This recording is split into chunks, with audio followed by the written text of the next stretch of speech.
Hello friends, आप सभी का स्वागत है अपने YouTube channel the narrated age में। आप सबको ये कहानी कैसी लगी कमेंट में जरूर बताइए। वीडियो कैसी है और वीडियो में कोई सुधार चाहिए तो वो भी कमेंट करें। चलिए अब बिना किसी देरी के अपने कहानी की ओर चलते हैं। डिस्क्लेमर। प्रस्तुत कहानी के पात्र, नाम, घटनाएं और संवाद लेखक की कल्पना परिणाम हैं। इनका किसी भी वास्तविक व्यक्ति, जीवित या मृत या वास्तविक घटना से कोई संबंध नहीं है। यदि कोई समानता पाई जाती है तो वह पूरी तरह से अनायास और संयोग मात्र है। लेखक किसी भी जाति, धर्म या समुदाय की भावनाओं को आहत करने का इरादा नहीं रखते। अध्याय 51। मुझे नींबू खाने का मन कर रहा है। पूर्वी सागर शहर।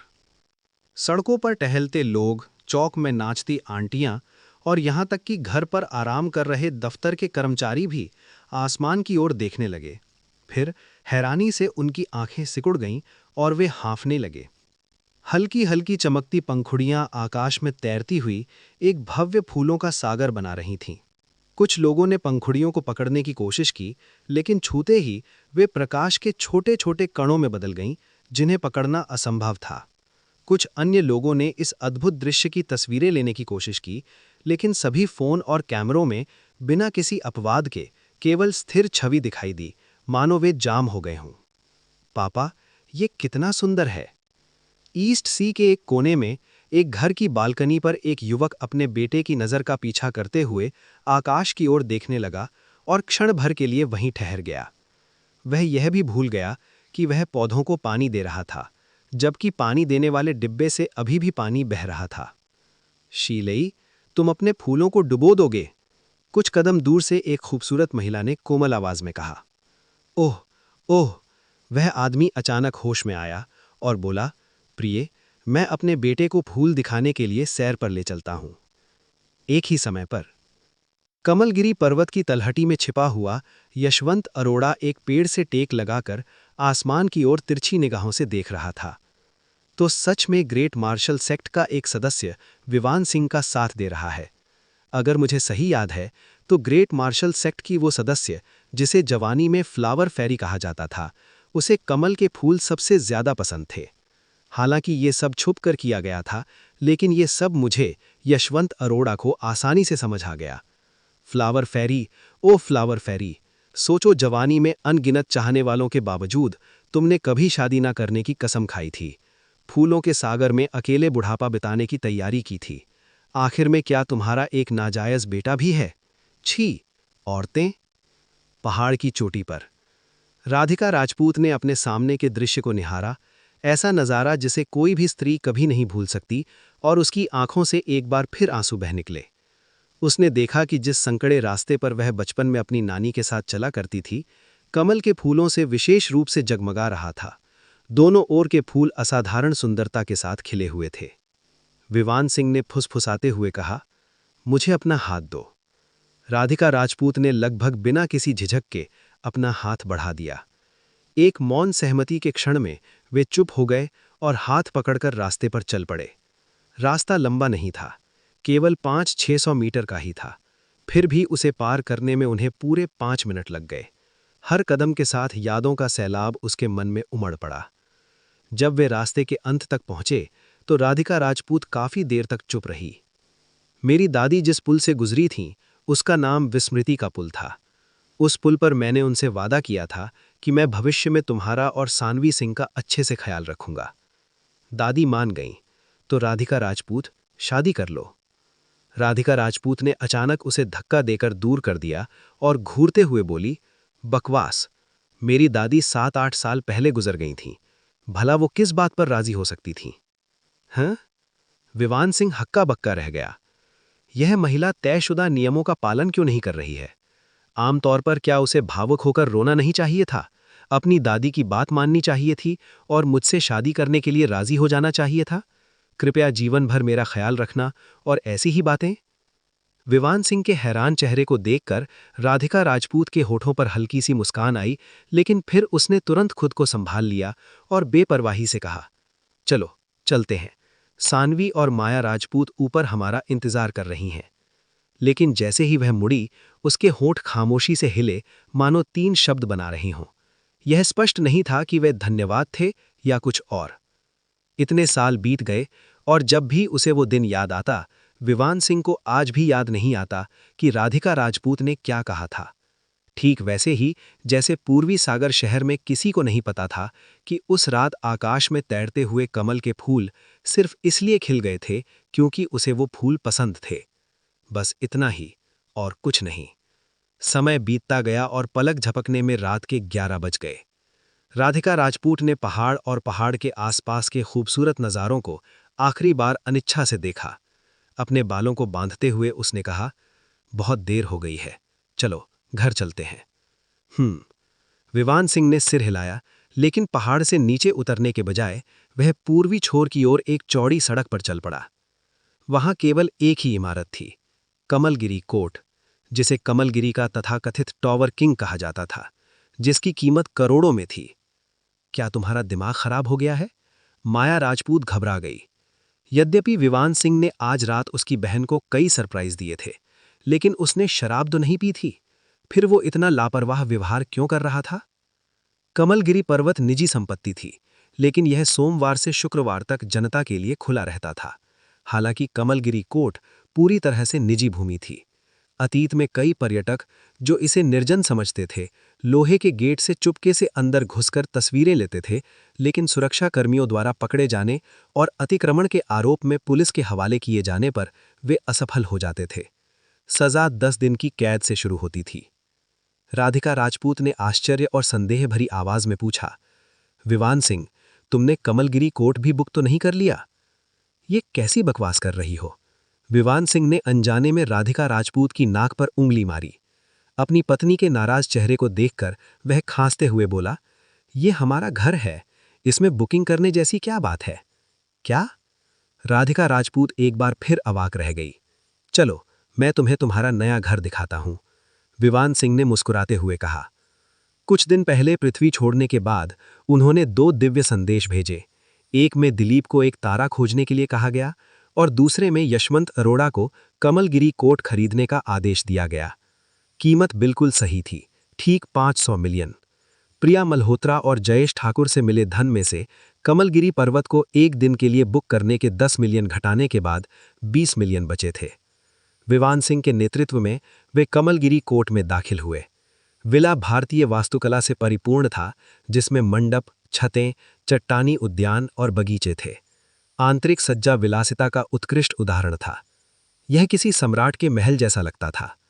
टेबल पर रखे संपत्ति के दस्तावेज पर अपनी बहन का नाम देखने के बाद भी माया राजपूत को यकीन नहीं हो रहा था। आपने सचमुच ऐसे खरीद लिया और यह मेरी बहन के नाम पर है? शक्तिशाली और धनी राजपूत परिवार पहाड़ की तलहटी में एक विला खरीदने का खर्च भी नहीं उठा सकता था, जबकि उनके चहेते माने जाने वाले विवान सिंह ने कमलगिरी कोर्ट खरीद लिया था। यह विडंबना वाकई चौंकाने वाली थी। हाँ, इसकी कीमत लगभग 500 मिलियन ही थी, विवान सिंह ने बेपरवाही से कहा। केवल 50 करोड़? विवान सिंह, मैं बहुत गुस्से में हूं। माया राजपूत रो पड़ी। धड़ाम। राधिका राजपूत ने अपनी बहन के सिर पर जोर से मारा। आह! माया राजपूत ने दुखी होकर अपना सिर खुजलाया। विवान सिंह मुस्कुराया और राधिका राजपूत को एक बैंक कार्ड दिया। बोला, ये लो 20 मिलियन, इसे अपनी इच्छा अनुसार रेनोवेट करवा लो। इस बार माया राजपूत सचमुच ईर्ष्यालु थी। वह गुस्से में बोली, पैसा होना कोई बड़ी बात नहीं है। अगर तुमने कमलगिरी पर्वत बुक कर लिया, किसी तरकीब से पूरे शहर को कमल के फूलों से भर दिया और मेरी बहन को एक विला दे दिया, तो क्या हुआ? मेरी बहन भोली है और दुनिया नहीं देखी है, इसलिए तुम शायद उसे प्रभावित कर सको। लेकिन मेरे होने वाले जीजाजी तो एक असाधारण चरित्र वाले, सभ्य और शिष्ट सज्जन होने चाहिए। फिर भी मुझे तुम पसंद नहीं हो। तुम्हारी बहन ने बताया कि तुम्हें स्कूल में रहना पसंद नहीं है। क्यों ना हम तुम्हारे साथ रहने आ जाएं? घर काफी बड़ा है, विवान सिंह ने मन ही मन कहा। दोनों बहनें एक दूसरे का ख्याल रख सकती हैं। वाह, बहन, जीजाजी, दूसरी मंजिल पर स्थित मास्टर बेडरूम मेरा है। ओह ओह, कितनी दृढ़ इच्छा शक्ति वाली भाभी हैं, अभी से उन्हें जीजाजी कह रही हैं। सानवी, अपनी छोटी चाची के साथ आओ, चलो घूमने चलते हैं। माया राजपूत, जो हमेशा से दिल से बच्ची थी, सानवी सिंह का हाथ पकड़कर घर घूमने के लिए दौड़ पड़ी। बैठक कक्ष में केवल राधिका राजपूत और विवान सिंह ही रह गए थे।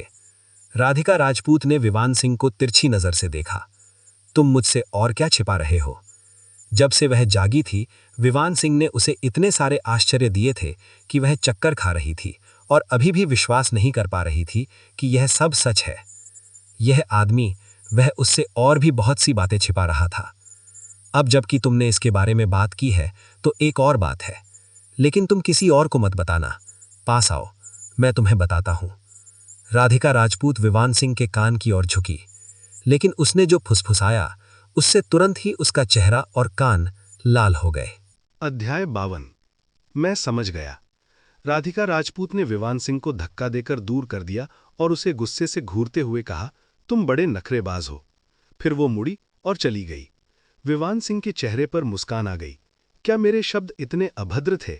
मैंने तो बस इतना ही कहा था। मैंने तुम्हारे लिए अपनी भावनाओं को काफी समय से छुपा रखा है। मेरी प्यारी पत्नी अभी भी थोड़ी ज्यादा संवेदनशील है। विवान सिंह ने खिड़की से पहाड़ों और समुद्र को देखा, फिर अचानक अपना पैर पटका। पहाड़ कांप उठा और समुद्र उग्र लहरों से मंथन करने लगा। संक्षिप्त करो। जैसे ही विवान सिंह ने शांत शब्द कहे, आकाश और पृथ्वी के बीच की अनंत आध्यात्मिक ऊर्जा तेजी से एकाग्र हो गई। अंततः पर्वत श्रृंखला के भीतर एक भयानक दबाव आकार लेने लगा। ये एक ऐसी आकृति थी जो अंधेरे में विचरण करती थी। एक पल में गहरे समुद्र में गोता लगाती थी तो अगले ही पल आकाश में ऊंचाई पर उड़ जाती थी। करीब से देखने पर पता चला कि इसका सिर ऊंट का, सींग हिरण के, आंखें खरगोश की, गर्दन सांप की, पेट मृग तृष्णा जैसा, शल्क कार्प मछली के, पंजे बाज के और पैर बाघ के थे। वो और कोई नहीं बल्कि पौराणिक ड्रैगन था। ठीक है, विवान सिंह ने सरसरी नजर डालने के बाद टिप्पणी की। उसने कमलगिरी कोर्ट में लंबे समय तक रहने का फैसला किया था, इसलिए उसे स्वाभाविक रूप से एक रक्षक जानवर की आवश्यकता थी। उस एक ही जोरदार प्रहार ने पर्वत की आत्मा को जागृत कर दिया, जिससे वो एक दिव्य ड्रैगन के रूप में प्रकट हुआ। पापा, ऊपर से सानवी सिंह की आवाज आई और विवान सिंह ने जल्दी से चिल्लाकर कहा, मैं आ रहा हूं, मैं आ रहा हूं। उस समय पहाड़ की तलहटी में यशवंत अरोड़ा अपनी आंखों को जोर जोर से मल रहा था। उसमें अभी अभी क्या देखा? आकाश में उड़ती हुई वो काली परछाई बिल्कुल पौराणिक अजगर जैसी दिख रही थी, लेकिन वो निश्चित नहीं था कि उसकी आंखों को धोखा हो रहा है या नहीं। विचारों में डूबा हुआ यशवंत अरोड़ा ने महसूस किया कि कमलगिरी पर्वत, जिसमें पहले आध्यात्मिक ऊर्जा की मात्रा मध्यम थी, अचानक अत्यधिक ऊर्जा से भर गया। ऊर्जा 5 मील के दायरे से, फिर 10 मील से और 100 मील तक फैल गई। आसपास की भूमि से यहाँ तक कि विशाल असीम समुद्र से भी आध्यात्मिक ऊर्जा कमलगिरी पर्वत पर केंद्रित हो रही थी। इस आध्यात्मिक शक्ति का घनत्व इतना अधिक था कि यशवंत अरोड़ा शौक से अपनी जीभ लगभग काट ही बांटता। कमलगिरी पर्वत कब से आध्यात्मिक ऊर्जा का स्रोत बन गया? कुछ दिन पहले मैं सिद्धाचल में था और आकाश रैंकिंग में अपना नाम बना रहा था, और वहां की आध्यात्मिक ऊर्जा भी इतनी समृद्ध नहीं थी। सिद्धाचल भारत देश के 10 महान आध्यात्मिक स्रोतों में से एक है, तो कमलगिरी पर्वत उसके मुकाबले क्या ही है। अब मैं समझा। यशवंत अरोड़ा की आंखों में अंतर्दृष्टि की चमक आ गई। कहते हैं कि 9वीं श्रेणी के शिखर के परे एक और सीमा है जिसे दिव्य द्वार के नाम से जाना जाता है। मार्शल डाउ के पिछले 300 वर्षों में केवल एक ही व्यक्ति ने इसमें प्रवेश किया है, और उसके बाद ही भारत देश को सिद्धाचल स्पिरिट वेन प्राप्त हुई है। दिव्य द्वार क्षेत्र का साधक पूरे क्षेत्र को आशीर्वाद दे सकता है। इसीलिए विवान सिंह ने मुझसे कमलगिरी कोट खरीदवाया। ये सब फ्लावर फेरी की योजना का हिस्सा था। फ्लावर फेरी, वो तो वाकई डरावनी है। सोचो, वो अपने नाजायज बेटे विवान सिंह के लिए इतना कुछ करेगी। लेकिन रुको, वो तो कमलगिरी कोर्ट में आई ही नहीं, यहाँ सिर्फ विवान सिंह ही रह रहा है। इसका मतलब है कि वो सारा श्रेय विवान सिंह को देना चाहती है, उसकी प्रतिष्ठा बढ़ाना चाहती है। मेरे अनुमान के अनुसार फ्लावर फेरी धीरे धीरे विवान सिंह को प्रसिद्धि दिलाना चाहती है, और ये आत्मा की नस उसके लिए एक चारा है। अब मैं समझा। फ्लावर फेरी, मैं ये सुनिश्चित करूंगा कि ये खबर पूरे भारत देश में फैल जाए। यशवंत अरोड़ा ने कमलगिरी पर्वत की ओर मुट्ठी बांधते हुए प्रतिज्ञा की। दुनिया के छोर पर स्थित एक छोटे से एकांत द्वीप पर एकांत में रह रही एक बूढ़ी महिला अचानक जाग उठी। अपने गुप्त कक्ष में ध्यानमग्न बैठी वो अचानक खड़ी हो गई। उसकी आंखें तेज रोशनी से भर गईं और दूर स्थित पूर्वी सागर शहर की ओर देखने लगीं। हजारों मील दूर से आध्यात्मिक ऊर्जा एक जगह आकर मिल रही है। ये आभा एक आध्यात्मिक नस के जन्म की है। नहीं, ये एक ड्रैगन नस है जो एक उच्चतर स्तर की है। बुरी महिला बेहद खुश थी। क्या भारत देश को आखिरकार अपनी चौथी ड्रैगन नस मिल गई? बहुत बढ़िया, ये तो वाकई अद्भुत है। हालांकि इस महान मार्शल संप्रदाय को ये पता नहीं था कि उसने स्वयं इस ड्रैगन नस का निर्माण किया था। उसे इस बात का और भी कम पता था कि मार्शल डाओ की दुनिया में अभी अभी हड़कंप मच गया है, क्योंकि अब उसका एक नाजायज बेटा था। अगर उसे पता होता तो अपनी प्रतिष्ठा को सर्वोपरि मानने वाली ये महिला अपने एकांतवास को बलपूर्वक समाप्त करने के दुष्परिणामों को सहने को तैयार हो जाती, भले ही इसका मतलब उसकी सीमा में कमी ही क्यों ना हो। वो स्वयं पूर्वी सागर तक जाकर उस व्यक्ति को समझाती कि वहां फूल इतने लाल क्यों होते हैं। ... कमलगिरी पर्वत एक आध्यात्मिक नस बन गया है। फ्लावर फेरी ने दिव्य द्वार तक पहुंच प्राप्त कर ली है। फ्लावर फेरी का एक नाजायज बेटा है। एक के बाद एक इन सनसनीखेज खुलासों ने मार्शल डाओ जगत के हर मार्शल आर्टिस्ट के दिलों में तुरंत जोश भर दिया। फ्लावर फेरी से परिचित कुछ महान गुरुओं ने उससे संपर्क करने की कोशिश की, लेकिन संपर्क न कर पाने से उनका संदेह और गहरा हो गया। बहरहाल उस रात मार्शल डाओ की दुनिया में माहौल बेहद तनावपूर्ण था। हर कोई जो मिलता पूछता, क्या आपने स्पिरिट वेन के बारे में सुना है? क्या आप फ्लावर फेरी के बारे में जानते हैं? इसी बीच खबर फैलाने वाला यशवंत अरोड़ा समुद्र तट पर एक बारबेक्यू स्टैंड पर बैठा था। उसने कुछ बियर और कबाब मंगवाए और बड़े चाव से खाने लगा। भले ही मैंने ये एक छोटी सी मामूली सी चीज़ की हो, लेकिन फ्लावर फेरी इसके लिए मुझे ज़रूर धन्यवाद देगी। 8वीं कक्षा में पहुंचना बस आने ही वाला है। ... कमलगिरी कोर्ट में 3 मंजिलें थीं।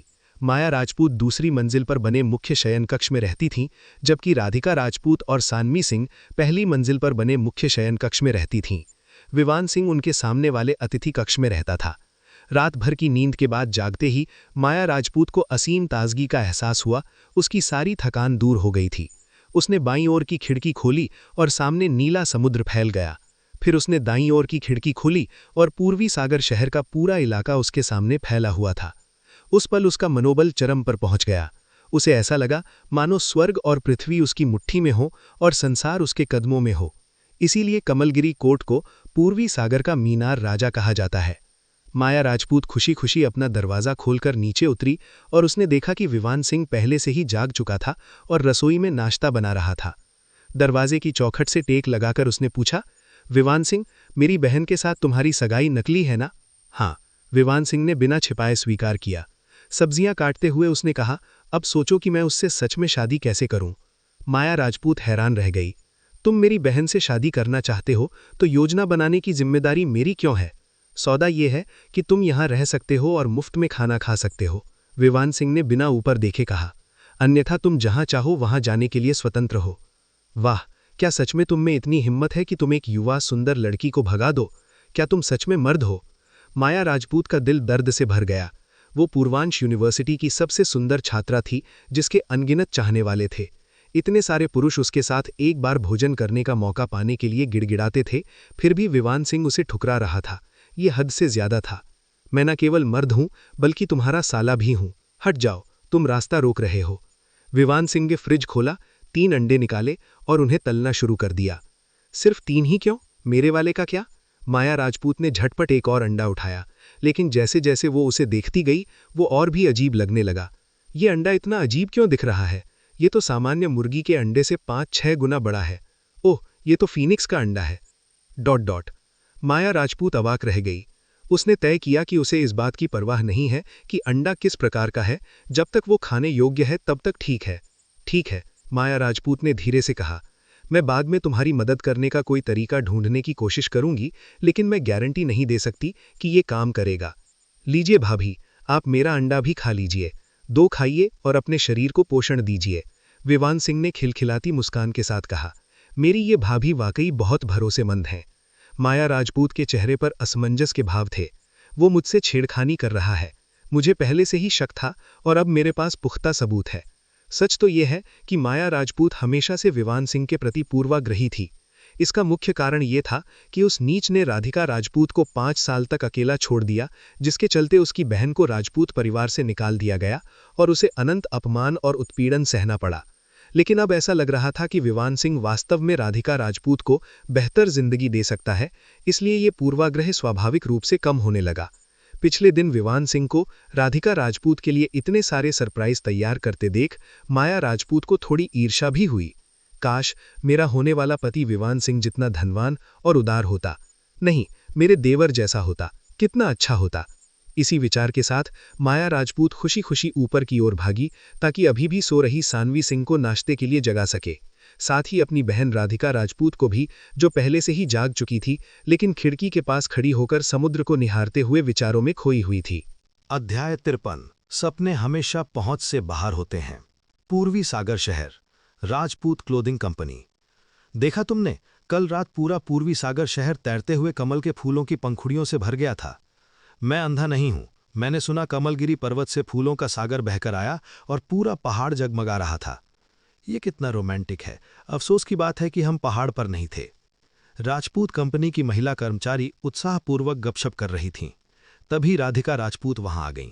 युवतियां चौंक गईं और जल्दी से उन्हें नमस्कार करते हुए बोलीं, सुप्रभात अध्यक्ष राधिका।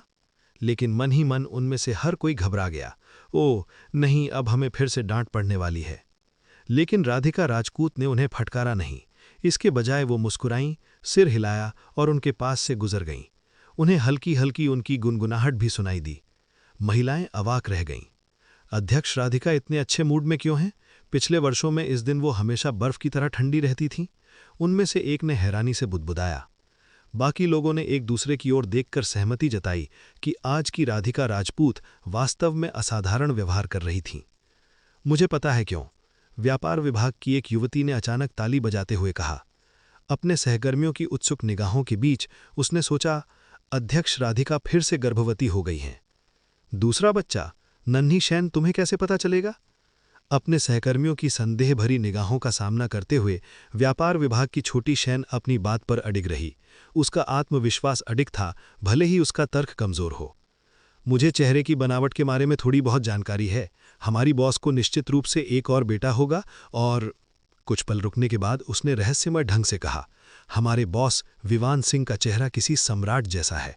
उन दोनों से मिलना हमारे लिए पिछले जन्म का सौभाग्य है। अन्य महिलाओं ने एक साथ अविश्वास से अपने होंठ सिकोड़ लिए। छोटी शैन नाराज थी।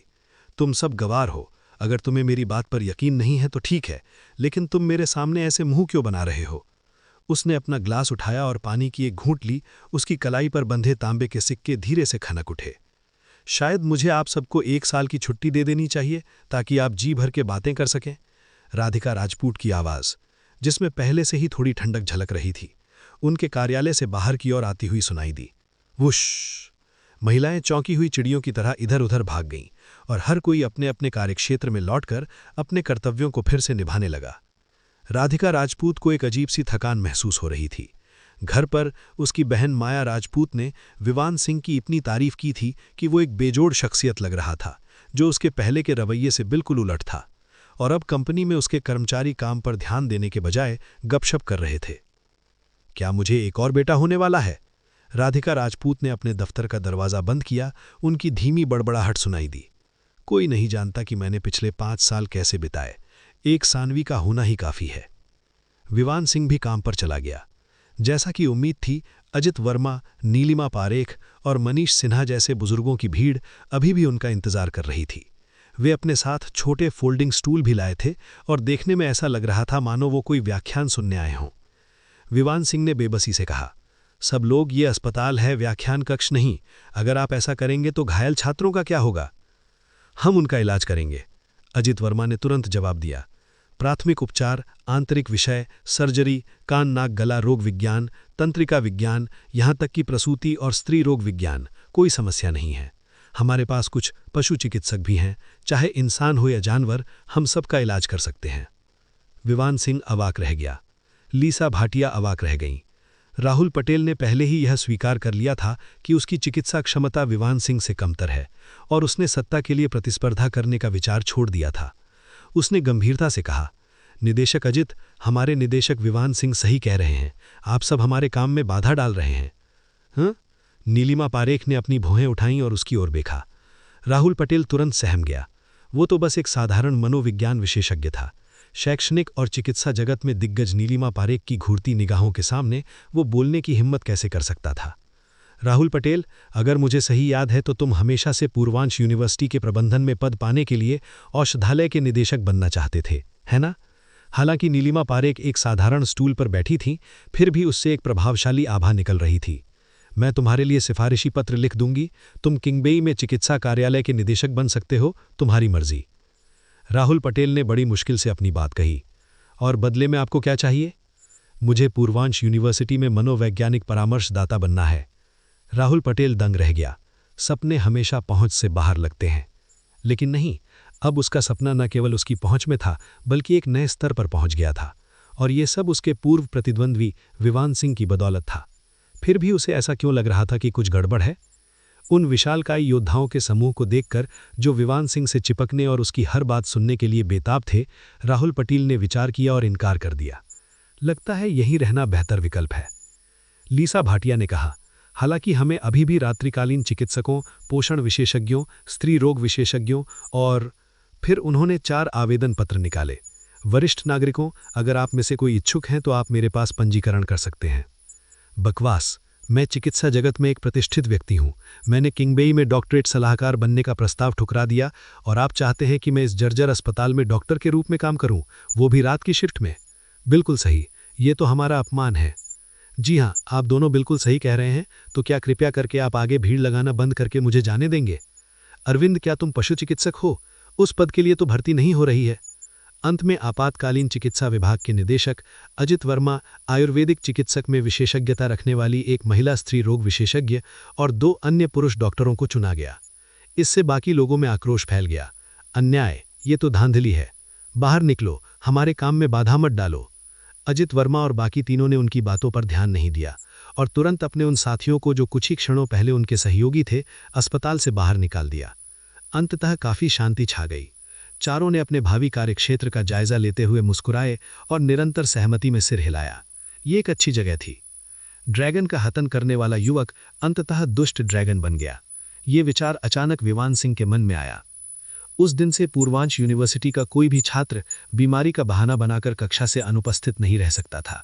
बीमारी चाहे जो भी हो, उसका निदान और उपचार करने के लिए एक समर्पित विशेषज्ञ मौजूद था, जिसकी प्रोफेशनलिता शहर के टॉप अस्पतालों के बराबर थी। हालांकि विवान सिंह को अभी भी सप्ताह में एक दिन नीलिमा पारेख और उन अन्य लोगों को चिकित्सा सिद्धांतों को समझाने के लिए निकालना पड़ता था। दवा के प्रति उनका जुनून सरासर पागलपन था। हालांकि वे अब अस्पताल में जबरदस्ती नहीं घुसते थे, लेकिन वे अपनी छोटी छोटी कुर्सियां खिसकाकर स्कूल के गेट के ठीक बाहर बैठ जाते थे। पूर्वांश यूनिवर्सिटी के प्रशासक बेहद चिंतित थे। अगर पूर्वांश यूनिवर्सिटी द्वारा इन सम्मानित वरिष्ठ चिकित्सकों के साथ किए जा रहे व्यवहार की बात फैल गई और ये ऑनलाइन भी प्रसारित होने लगी, तो अगले साल पूर्वांश में कौन दाखिला लेगा? विश्वविद्यालय का लाभ कैसे जारी रहेगा? अंत में प्रधानाचार्य ने प्रिया मल्होत्रा से संपर्क किया, जिन्होंने बदले में विवान सिंह से अपील की, और अंततः मामला सुलझ गया। शाम 5 बजे विवान सिंह हमेशा की तरह अपनी बेटी सानवी सिंह को लेने गए। आमतौर पर हसमुख देवेंद्र शाह उदास था, जिससे सानवी सिंह भी थोड़ी नाखुश हो गई। क्या हुआ? विवान सिंह ने चिंता से पूछा। हमारे किंडरगार्टन में एक आउटिंग का आयोजन हो रहा है, जिसमें माता पिता का आना अनिवार्य है, लेकिन मेरे मम्मी पापा के पास समय नहीं है, इसलिए मैं नहीं जा सकता। देवेंद्र शाह ने सिर झुकाए हुए कहा, बेहद निराश दिख रहे थे। विवान सिंह ने कॉटन कैंडी की 2 स्टिक बनाई और उनमें से एक उसे दे दी। देवेंद्र शाह का उदास मन पल भर में गायब हो गया। उसने खुशी से एक बड़ा निवाला लिया।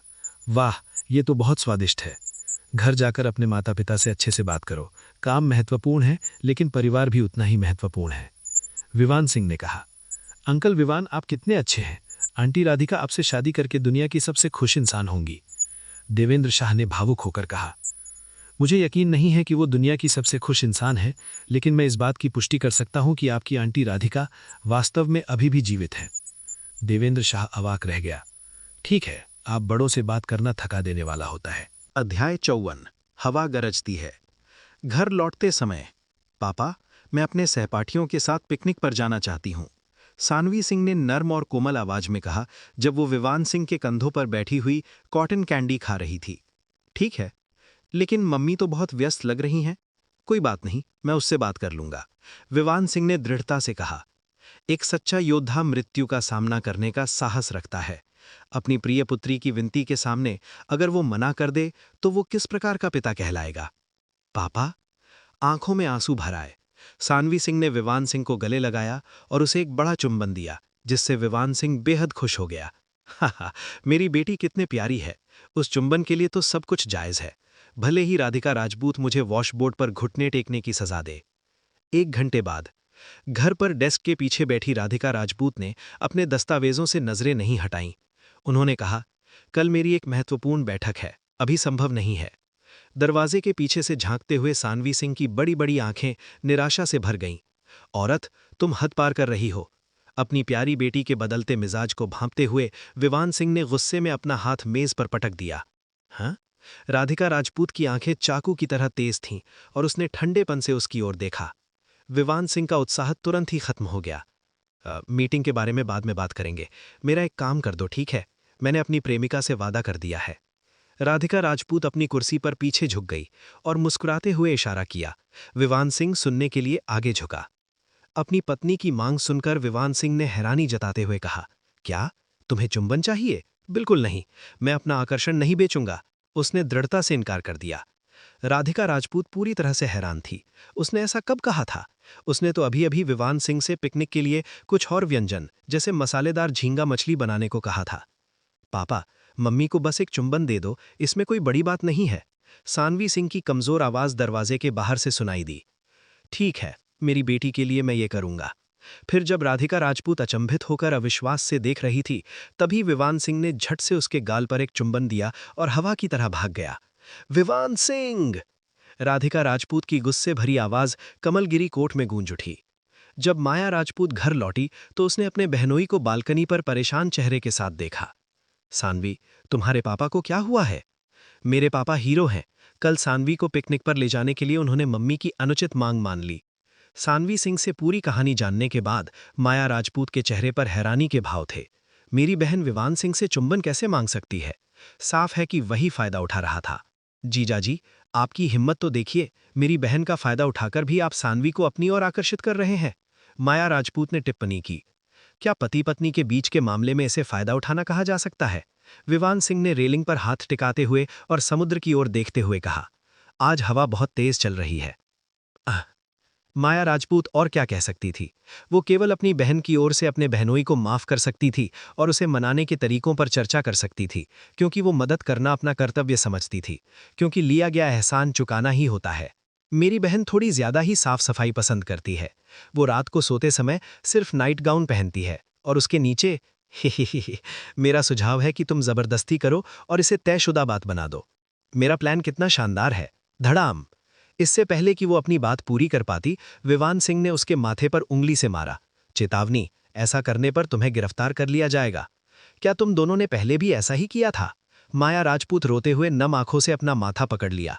हम उस समय नशे में थे और ये आपसी सहमति से हुआ था, समझे? विवान सिंह ने सख्त चेहरे से कहा। तो फिर से शराब पी लो, उसने सुझाव दिया। विवान सिंह ने माया राजपूत को गहरी निगाहों से देखा। वो अचानक घबरा गई और अपना माथा पकड़ लिया।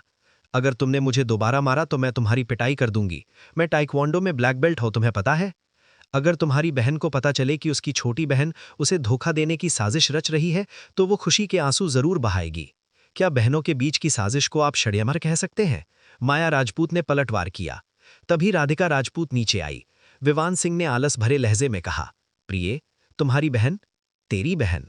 राधिका राजपूत ने ठंडे लहजे में जवाब दिया। क्या बालकनी में खड़े रहना तुम्हारे लिए बहुत आरामदायक है? क्यों ना इसके बजाय वॉशबोर्ड पर घुटने टेके? पापा, आप मम्मी से बहस नहीं कर सकते, सानवी सिंह ने मुंह बनाते हुए मीठी आवाज में कहा। विवान सिंह निराश हो गया। मेरा मतलब वो नहीं था। माया राजपूत खिलखिलाकर हंस पड़ी और विवान सिंह के कंधे पर थपथपाते हुए बोली, जीजाजी, अपने साथी के साथ विश्वासघात करने पर स्वर्ग से दंड मिलेगा। विवान सिंह चुप हो गया और कल की पिकनिक की तैयारियों के बारे में सोचने लगा। सानवी सिंह ने बताया था कि ये सैर 3 दिन चलेगी और उनका गंतव्य पूर्वी सागर शहर और पुणे शहर की सीमा पर स्थित नवगिरी पर्वत है। यहाँ एक झील और एक गर्म पानी का रिजॉर्ट भी है। सबसे महत्वपूर्ण बात यह है कि नवगिरी पर्वत पर एक विशाल जंगल है जिसमें विविध प्रकार के पेड़ पौधे और जीव जंतु पाए जाते हैं, जिसे ये कैंपिंग के लिए एक बेहतरीन जगह बनाती है। विवान सिंह ने अपनी पत्नी के पहले से खाना बनाकर पैक करने के सुझाव को खारिज कर दिया। आखिरकार उनके पास भंडारण की पर्याप्त जगह है। सामग्री का स्वाद सबसे अच्छा तब आता है जब उन्हें ताज़ा तैयार किया जाए। वास्तव में कुछ भी लाने की आवश्यकता नहीं थी, क्योंकि किंडरगार्टन में सब कुछ तैयार था। आखिरकार ये एक अभिजात्य किंडरगार्टन था, जिसकी वार्षिक फीस 3 लाख रुपए थी, जिसमें सभी प्रकार के खर्चे शामिल थे। फिर भी शाम की सुनहरी रोशनी का लाभ उठाते हुए राधिका राजपूत और माया राजपूत सानवी सिंह को गर्म पानी के झरनों के लिए स्विमसूट और अन्य सामान खरीदने के लिए ले गए। उन तीनों के जाने के कुछ समय बाद ही विवान सिंह को अचानक कुछ महसूस हुआ। उसने पहाड़ के नीचे देखा, जहां 2 आकृतियां तेजी से उसकी ओर आ रही थीं। एक उधेड़ उम्र का आदमी था और दूसरा सफेद बाल वाला बुजुर्ग। पहला हट्टा कट्टा और भालू जैसी बेह वाला, जबकि दूसरा झुके हुए कदकाठी का दाढ़ी वाला बूढ़ा आदमी हर कुछ कदम पर रुककर हाँफ रहा था। ऐसा लगता था मानो उसका एक पैर कब्र में ही रखा हो। गुरुजी, ये कमलगिरी पर्वत है, अधेड़ उम्र के व्यक्ति ने आदरपूर्वक कहा। हाँ। सफेद बाल वाले बुजुर्ग ने गहरी सांस ली। उनकी आंखों में एक तीक्ष्ण चमक थी। सचमुच यही आत्मा की नस है। यान टिंगशान पीठ पीछे बांधे खड़ा था। उसकी आवाज में गर्व झलक रहा था। आज से कमलगिरी पर्वत मेरा, यान टिंगशान का निवास स्थान होगा। राजवीर गुप्ता, हम पहाड़ पर चढ़ रहे हैं। लेकिन गुरुजी, राजवीर गुप्ता हिचकिचाए। मार्शल डाओ जगत में यह अफवाह है कि जब पुष्पपरी ने दिव्य द्वार क्षेत्र में प्रवेश किया था, तब इस स्थान को पवित्रता मिली थी और उसने इसे अपने नाजायज बच्चे के लिए छोड़ दिया था। फूलपरी, उसका असली नाम किसी को नहीं पता। 60 वर्ष की आयु में वो 9वीं दर्जे तक पहुंच गई और महान मार्शल संप्रदाय की तीसरी महिला सदस्य बनी। 10 वर्ष पहले ये अफवाह फैली थी कि वो 9वें दर्जे के शिखर पर पहुंच गई थी। यदि वो उस अंतिम बाधा को पार कर लेती तो वो पौराणिक सीमा में प्रवेश कर लेती। इसीलिए उसने एकांत साधना का मार्ग चुना था। मार्शल डाओ जगत ने 10 वर्षों तक उससे कोई संपर्क नहीं किया। अब उसका पुनः प्रकट होना? 2 वर्ष पहले ही 8वीं श्रेणी में पहुंचे यान टिंगशान भी दुविधा में पड़ गया। लेकिन भारत देश की सभी आध्यात्मिक नसें पहले से ही महान मार्शल संप्रदायों या शीर्ष स्तरीय संप्रदाय द्वारा उपयोग की जा रही थीं। आध्यात्मिक नस के बिना किसी की मार्शल डाओ साधना का स्तर तेजी से कैसे बढ़ सकता है? यान टिंगशान ने ठंडे लहजे में कहा, मुझे परवाह नहीं कि इसका संबंध फ्लावर परी से है या नहीं। ये कमलगिरी पर्वत मुझे चाहिए। जी गुरुजी। राजवीर गुप्ता ने सिर हिलाया और अपने गुरु यान टिंगशान को सहारा देते हुए वे धीरे धीरे कमलगिरी पर्वत पर चढ़ने लगे। उन पर एक तीव्र आध्यात्मिक ऊर्जा का प्रवाह हुआ और उनकी आंखों की गहराई में लालच उमड़ पड़ा। ये कोई साधारण आध्यात्मिक नस नहीं थी। इसकी आध्यात्मिक ऊर्जा की प्रचुरता सिद्धाचल पर्वत श्रृंखला से कहीं अधिक थी। लेकिन अचानक ही यान टिंगशान को महसूस हुआ कि किसी की निगाहें उस पर टिक गई हैं। वो तुरंत पसीने से तरबतर हो गया, लेकिन हिलने की हिम्मत नहीं कर पाया। उसे एक भयानक पूर्वाभास हुआ। अगर वो जरा सा भी हिला तो वो खौफनाक अदृश्य सत्ता उसे आसानी से कुचलकर मार डालेगी। अध्याय 55 यिंग यिंग यिंग। ये दबाव, ये आभा, केवल 9वीं श्रेणी के महान मार्शल संप्रदाय के पास ही इतनी शक्ति हो सकती है, और शायद 9वीं श्रेणी के शिखर पर उनका अस्तित्व भी भयावह हो सकता है। यान टिंगशान का दिमाग सुन्न पड़ गया था। पूरे भारत देश में नहीं, पूरी दुनिया में 9वीं श्रेणी के महान मार्शल संप्रदाय केवल कुछ ही थे, और शिखर पर मौजूद संप्रदाय तो फीनिक्स पक्षी के पंखों जितने दुर्लभ थे। कमलगिरी पर्वत पर ऐसे किसी संप्रदाय के प्रकट होने की संभावना नगण्य थी। इसलिए परछाई में छिपी हुई शख्सियत फूलपरी ही होनी चाहिए। धत तेरी की, यान टिंगशान में मन ही मन शाप दिया। तो क्या सचमुच इसका संबंध पुष्पपरी से है? ऐसे पवित्र गुफा स्वर्ग को पाकर उसे खोना कितना बड़ा नुकसान है। यहां तक कि उनके गुरु, जो कि प्रारंभिक अवस्था के 8वीं श्रेणी के मार्शल पूर्वज थे, वे भी 1 इंच भी हिलने की हिम्मत नहीं कर पाए। उनके शिष्य राजवीर गुप्ता, जो अभी 6ठी कक्षा के शिखर पर ही थे, की हालत तो और भी बदतर थी। ऐसा लग रहा था मानो कोई विशाल पर्वत उनके कंधों को कुचल रहा हो, उनके घुटनों को झुका रहा हो और उन्हें सीधे जमीन पर घुटने टेकने पर मजबूर कर रहा हो। लेकिन बात यहीं खत्म नहीं हुई। असहनीय दबाव के कारण राजवीर गुप्ता को अपनी हड्डियां चटकती और मांसपेशियां फटती हुई स्पष्ट रूप से महसूस हो रही थीं। वो जल्द ही एक दर्दनाक मौत मर जाएगा। गुरुजी, मुझे बचाओ, राजवीर गुप्ता चिल्लाया। यान टिंगशान के माथे से ठंडा पसीना टपक रहा था। वो मिट्टी की बनी बुद्ध प्रतिमा की तरह नदी पार कर रहा था, जो खुद को भी नहीं बचा पा रहा था। भला वो अपने शिष्य को कैसे बचा पाता? लेकिन हैरानी की बात यह थी कि वो दमनकारी माहौल अचानक गायब हो गया। राजवीर गुप्ता बेजान होकर जमीन पर गिर पड़ा। वरिष्ठ, इस कनिष्ठ का आपको परेशान करने का कोई इरादा नहीं था। हम तुरंत चले जाएंगे। यान टिंगशान का चेहरा पीला पड़ गया था। उसने मुट्ठी बांधकर अत्यंत आदरपूर्वक कहा। उसका पहले वाला घमंड और इस भूमि पर अपना अधिकार जताने का दावा अब गायब हो चुका था। पहाड़ से कोई प्रतिक्रिया न देखकर यान टिंगशान ने अपने शिष्य को कॉलर से पकड़ा और भाग निकला, और तब तक नहीं रुका जब तक कि वे काफी दूर नहीं चले गए। वो केवल देखता रह गया कि कैसे कमलगिरी पर्वत अचानक एक धुंधली कोहरे की चादर में लिपट गया, जिसने पास के समुद्र को भी घेर लिया। लोग व्यवहारिक होते हैं। कमलगिरी पर्वत पर स्थित स्पिरिट वेन अद्भुत थी, लेकिन इसका आनंद लेने के लिए जीवित होना आवश्यक था। आखिरकार कोई मूर्ख जानबूझकर पत्थर पर अंडा क्यों फोड़ेगा? क्या पुष्पपरी कमलगिरी पर्वत पर है? राजवीर गुप्ता ने कर्कश आवाज में पूछा और मुंह भरकर खून खांसा। मुझे पक्का नहीं पता। यान टिंगशान की निगाहें नीचे झुक गईं। वे धीमी आवाज में बुदबुदाए, धिक्कार है, 9वीं श्रेणी के महान मार्शल संप्रदाय इतने बेकार कब से हो गए? उसकी बड़बड़ाहट धीरे धीरे कम होती गई, इतनी धीमी कि उसका शिष्य भी उसे नहीं सुन पाया। यान टिंगशान स्वयं एक मार्शल पूर्वज थे और भली भांति जानते थे कि जैसे जैसे किसी की शक्ति बढ़ती है, उसकी इंद्रियां भी उतनी ही तीव्र हो जाती हैं। यदि उस महान मार्शल संप्रदाय ने उनकी बातें सुन ली होती तो संभवतः आज उनका अंत यहीं हो जाता। चलो चलते हैं, हम खुशकिस्मत हैं कि जान बचाकर भाग निकले। यान टिंगशान ने आह भरी। शायद फूलपरी सचमुच दिव्य द्वार में प्रवेश कर चुकी है। फुस। राजवीर गुप्ता ने गहरी सांस ली, लेकिन गंभीर चोटों के कारण सांस अंदर लेते ही उसे फिर से जोरदार खांसी आने लगी। उसकी हालत बेहद दयनीय थी। कमलगिरी कोर्ट में, जो किसी परिलोक की तरह बादलों और धुंध से घिरा हुआ था, विवान सिंह बालकनी पर खड़ा था। उसका हाथ उसके सामने खड़ी विशाल आकृति को छूने के लिए फैला हुआ था। ये एक दिव्य ड्रैगन था जो आध्यात्मिक शिरा से बना था। इसका शरीर पूरी तरह से काला था और ये सिकुड़कर मात्र 10 फीट लंबा रह गया था। ये तिरछी नजरों से देख रहा था और विवान सिंह की हथेली के स्पर्श का आनंद ले रहा था। यही क्षण भर पहले उत्पन्न हुए भयानक दबाव का स्रोत था। अगर हो सके तो हत्या करने से बचें, बस उन्हें डराकर भगा दें। मैं नहीं चाहता कि ये जगह खून से सन जाए, विवान सिंह ने शांत भाव से कहा। हूँ। दिव्य ड्रैगन ने अपना जीवंत सिर हिलाया। जारी रखें। विवान सिंह ने अपना हाथ हिलाया और अजगर वापस कोहरे में गोता लगा गया। विवान सिंह के विचार कहीं खो गए। मेरी बेटी और पत्नी यहाँ लंबे समय तक रहेंगी। मैं नहीं चाहता कि वे खून से लथपथ पहाड़ देखें। ये कितना भयानक होगा। ड्रैगन वेन की आध्यात्मिक ऊर्जा से दिन रात पोषित होकर वे धीरे धीरे अनुकूलित हो जाएंगी। फिर जब अमीर लोक या स्वर्गिक दरबार जाने का समय आएगा तो वे इतनी प्रतिरोधी नहीं होंगी। वे मन ही मन बातें कर रहे थे। ड्रैगन वेन के बनने के क्षण से ही उन्होंने हर कदम सोच समझकर उठाया था। यह न केवल उनके घर की रक्षा के लिए एक विशाल संरचना थी, बल्कि अपनी पत्नी और बेटी की साधना के लिए एक ठोस आधार तैयार करने का भी तरीका था। इस समय 8वें दर्जे के मार्शल एंसेस्टर यान टिंगशान के चले जाने के बाद वहां मौजूद अन्य मार्शल आर्ट्स ग्रैंड मास्टर चुप हो गए। किसी ने भी जबरदस्ती अंदर आने की कोशिश नहीं की, इसके बजाय वे सभी चतुराई से वहां से चले गए। इसी समय मार्शल डाओ एसोसिएशन ने एक नया निर्देश जारी किया। 9वीं श्रेणी के ग्रेट ग्रैंड मास्टर से नीचे के किसी भी व्यक्ति को कमलगिरी पर्वत में प्रवेश करने की अनुमति नहीं है। ये कमलगिरी पर्वत के गुरु के प्रति सम्मान और सद्भावना का प्रदर्शन था, लेकिन ये निचले स्तर के मार्शल आर्टिस्टों की रक्षा करने का भी एक उपाय था। उसी शाम 9 बजे तीनों महिलाएं आखिरकार घर लौट आईं। थकी हारी वे सभी सोफे पर गिर पड़ीं, जिसके चारों ओर फर्श पर खरीदारी के थैलों का ढेर लगा हुआ था। मैंने और विवान सिंह ने इस बारे में बात की है। उसे चीनी आंगन शैली पसंद है, इसलिए दोबारा सजावट की कोई जरूरत नहीं है, राधिका राजपूत ने शांत भाव से कहा। मैंने आपके द्वारा दिए गए 20 मिलियन रुपए मरम्मत के लिए बचाकर रखने का फैसला किया है। जब सानवी की शादी होगी तब मैं घर की मरम्मत करवाकर उसे दहेज में दे दूंगी।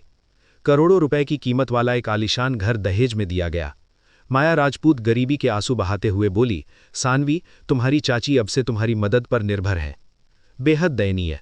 राधिका राजपूत ने अपनी बहन को लात मारी और फिर विवान सिंह की ओर मुड़कर बोली, तुम क्या सोचते हो? मैं आपकी बात सुनूंगा, आप घर के मुखिया हैं, विवान सिंह ने मुस्कुराते हुए कहा। पता नहीं क्यों राधिका राजपूत के दिल में एक गर्माहट सी दौड़ गई, लेकिन फिर उसे याद आया कि कुछ देर पहले ही विवान सिंह ने जानबूझकर उसे चूमा था। उसके गालों पर शर्मिंदगी झलक रही थी, लेकिन उसकी आवाज़ ठंडी ही रही। तो फिर बात पक्की हो गई। वैसे माया राजपूत, मैंने एक सामान शिफ्ट करने वाली कंपनी से संपर्क किया है। क्या तुम कल उनकी देखरेख में मदद कर सकती हो? हमें अपार्टमेंट से सारा सामान जल्दी से पैक करना है, राधिका राजपूत ने आगे कहा। जैसा आप आदेश दें मेरी प्यारी बहन। अगले दिन सुबह 8 बजे गैलेक्सी किंडरगार्टन के सामने 30 शानदार व्यावसायिक वैनें खड़ी थीं। प्रत्येक वैन में एक परिवार और अगले 3 दिनों के लिए पर्याप्त सामान था। इस भव्यता को देखकर राहगीर अमीरों की अय्याशी पर आहें भर रहे थे। दायित्व से मुक्ति पत्र पर हस्ताक्षर करने के बाद कई परिवार नवगिरी पर्वत के लिए रवाना हो गए।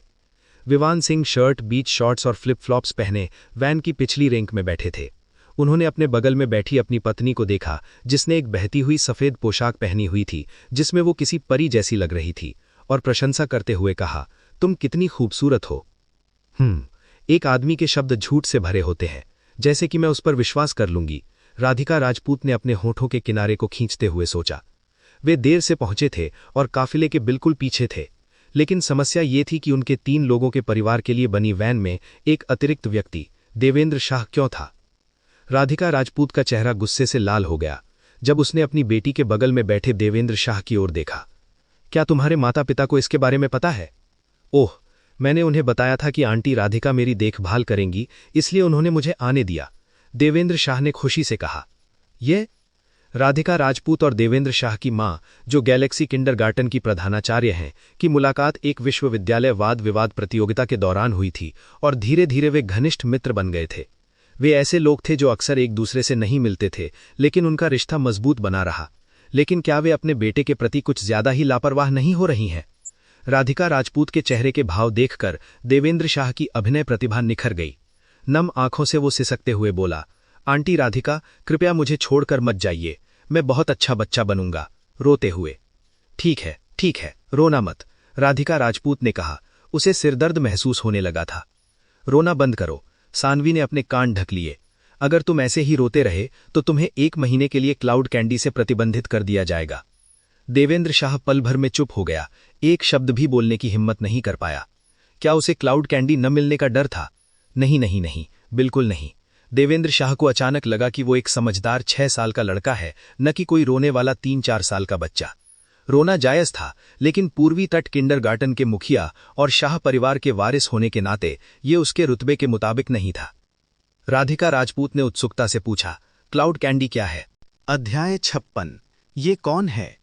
ये आसमान के बादलों से बनी मिठाई है।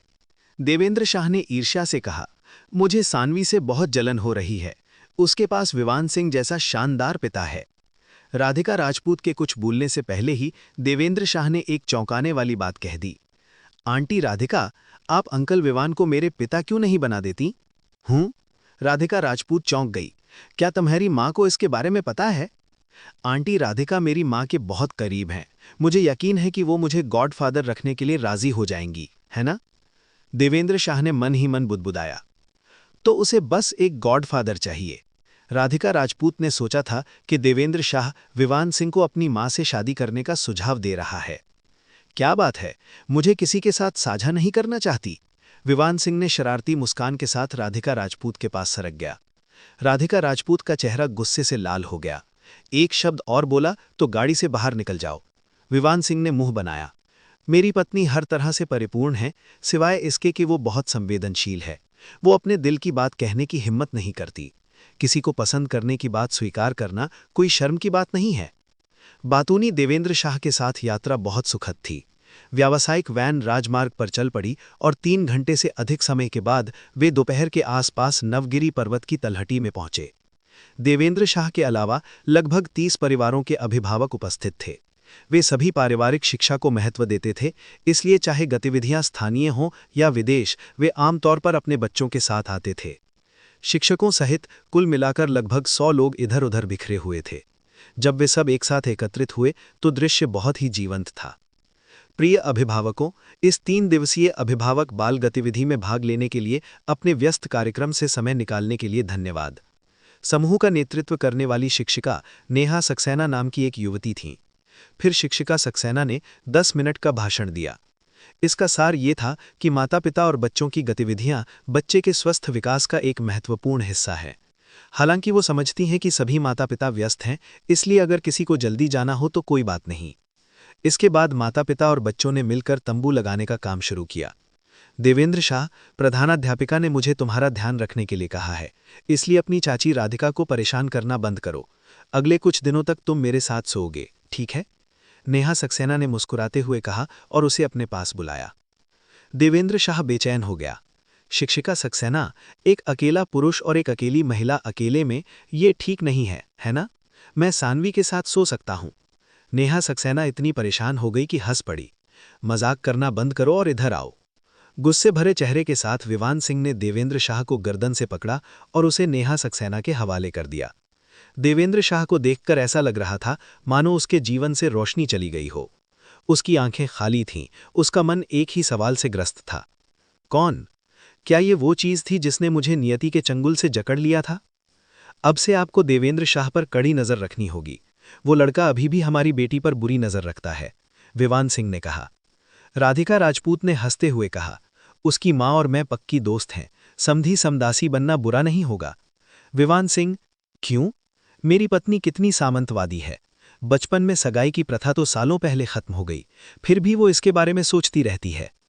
आजकल वे इस बात की वकालत करते हैं कि आपको अपने जीवन साथी को चुनने की स्वतंत्रता मिलनी चाहिए, सानवी सिंह ने धीरे से कहा। राधिका राजपूत को हंसी आ गई और वो मुस्कुराई। ठीक है, आज़ादी ही सही, पहले तंबू लगा लेते हैं। स्पष्टतः किंडरगार्टन के अन्य बच्चे और अभिभावक अक्सर इसी तरह की अभिभावक बाल गतिविधियों में भाग लेते थे। वे तंबू लगाने में कुशल थे और बहुत जल्दी काम करते थे। राधिका राजपूत, जिसने पहले कभी ऐसा नहीं किया था, इतनी घबरा गई कि उसे पसीना आने लगा। उनकी प्रगति बाकी सबसे कितनी धीमी थी, ये देखकर सानवी सिंह ने नाखुशी से मुंह बनाया। इसका कारण ये था कि कुछ छोटी लड़कियां, जो आमतौर पर समूह की बड़ी बहन के रूप में उसकी स्थिति को स्वीकार करने से इनकार करती थीं, अब उसका मजाक उड़ा रही थीं। विवान सिंह ने निर्देश पुस्तिका पर 2-3 बार नजर डाली और फिर तंबू लगाना शुरू कर दिया। उन्होंने इतनी तेजी से काम किया कि तंबू मानो उड़ते ही लग गया, और कुछ पल के लिए वे सबका ध्यान अपनी ओर खींचने लगे। सानवी सिंह ने तुरंत अपना सिर ऊंचा किया और खुशी से उनकी तरफ मुंह बनाया। अब बाकी छोटी लड़कियों की बारी थी नाखुश होने की। पापा, आप सबसे अच्छे हैं, सानवी सिंह ने तंबू के अंदर लोटपोट होते हुए कहा। विवान सिंह मुस्कुराया। राधिका राजपूत के चेहरे पर जटिल भाव थे। वास्तव में उस समय वो विवान सिंह के बारे में केवल उसका नाम ही जानती थीं। 5 साल बाद विवान सिंह की वापसी ने सानवी के लिए एक के बाद एक कई आश्चर्य लाए। वो खाना बनाना जानता था, वो एक पारिवारिक व्यक्ति था, और वो सानवी के प्रति बहुत अच्छा था। इसके अलावा ऐसा लगता था कि उनका परिवार काफी प्रभावशाली था, अन्यथा वे कमलगिरी कोर्ट को खरीदकर उसे इतनी आसानी से 20 मिलियन युआन नहीं दे पाते।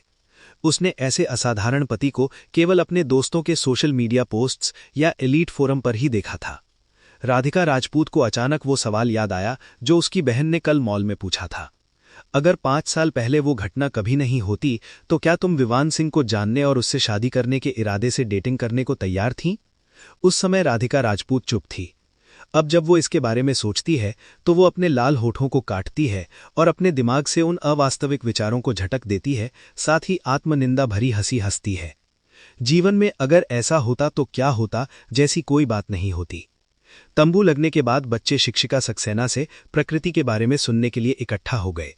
इस दौरान कई लोगों ने राधिका राजपूत और विवान सिंह को अजीब नज़र से देखा। इनमें से अधिकांश पूर्वी सागर क्षेत्र के स्थानीय निवासी या पास के शहरों मुंबई और पुणे शहर के मध्यम वर्गीय परिवार थे, और ये कहना स्वाभाविक था कि वे सभी राधिका राजपूत नाम से परिचित थे। विशेषकर महिलाओं की निगाहों में एक प्रकार की अवमानना झलक रही थी। ऐसे धनी परिवारों के लोगों की नज़र में विश्वविद्यालय में पढ़ाई के दौरान बिना शादी के गर्भवती हो जाना और फिर अपने ही परिवार से निकाल दिया जाना सबसे बड़ा अपमान था। राधिका राजपूत ने ये सब देखा, लेकिन उसका चेहरा शांत बना रहा। चाहे फुसफुसाहट हो या अजीब निगाहें, वो इन सब की आदी हो चुकी थी और उसने इन पर ध्यान न देना सीख लिया था। अफवाहें और बदनामी जो आपको तोड़ नहीं पाती, वे केवल आपके लिए आगे बढ़ने का ईंधन बन जाती हैं। क्या आपने सुना, कमलगिरी कोर्ट को किसी रहस्यमयी उद्योगपति ने 500 मिलियन में खरीद लिया? बहुत बढ़िया, 500 मिलियन, सचमुच? खाना बनाते समय कई महिलाएं आपस में ताज़ा गपशप मार रही थीं। ये सच है, 8वें गुरु के पुत्र ने मुझे स्वयं बताया था। सोने के फ्रेम वाले चश्मे पहने एक सभ्य दिखने वाले अर्धायु व्यक्ति ने हंसते हुए कहा। जैसे ही उन्होंने बोलना शुरू किया, पूरा इलाका शांत हो गया। रोहित भाटिया, वो पुणे शहर के प्रसिद्ध 8वें गुरु जोशी के सबसे छोटे बेटे जतिन जोशी के बहुत करीबी थे। कहा जाता था कि वे खून के रिश्ते से नहीं बल्कि कसम खाकर भाई बने हुए थे। एक असफल व्यापारिक उद्यम के बाद उन्होंने 8वें गुरु और जोशी परिवार के संपर्कों का सहारा लेकर अंत्येष्टि उद्योग में प्रवेश किया, जहां उन्होंने अपार धन अर्जित किया। गैलेक्सी किंडरगार्टन के अभिभावकों में उनका परिवार सबसे शक्तिशाली और धनी परिवारों में से एक माना जाता था।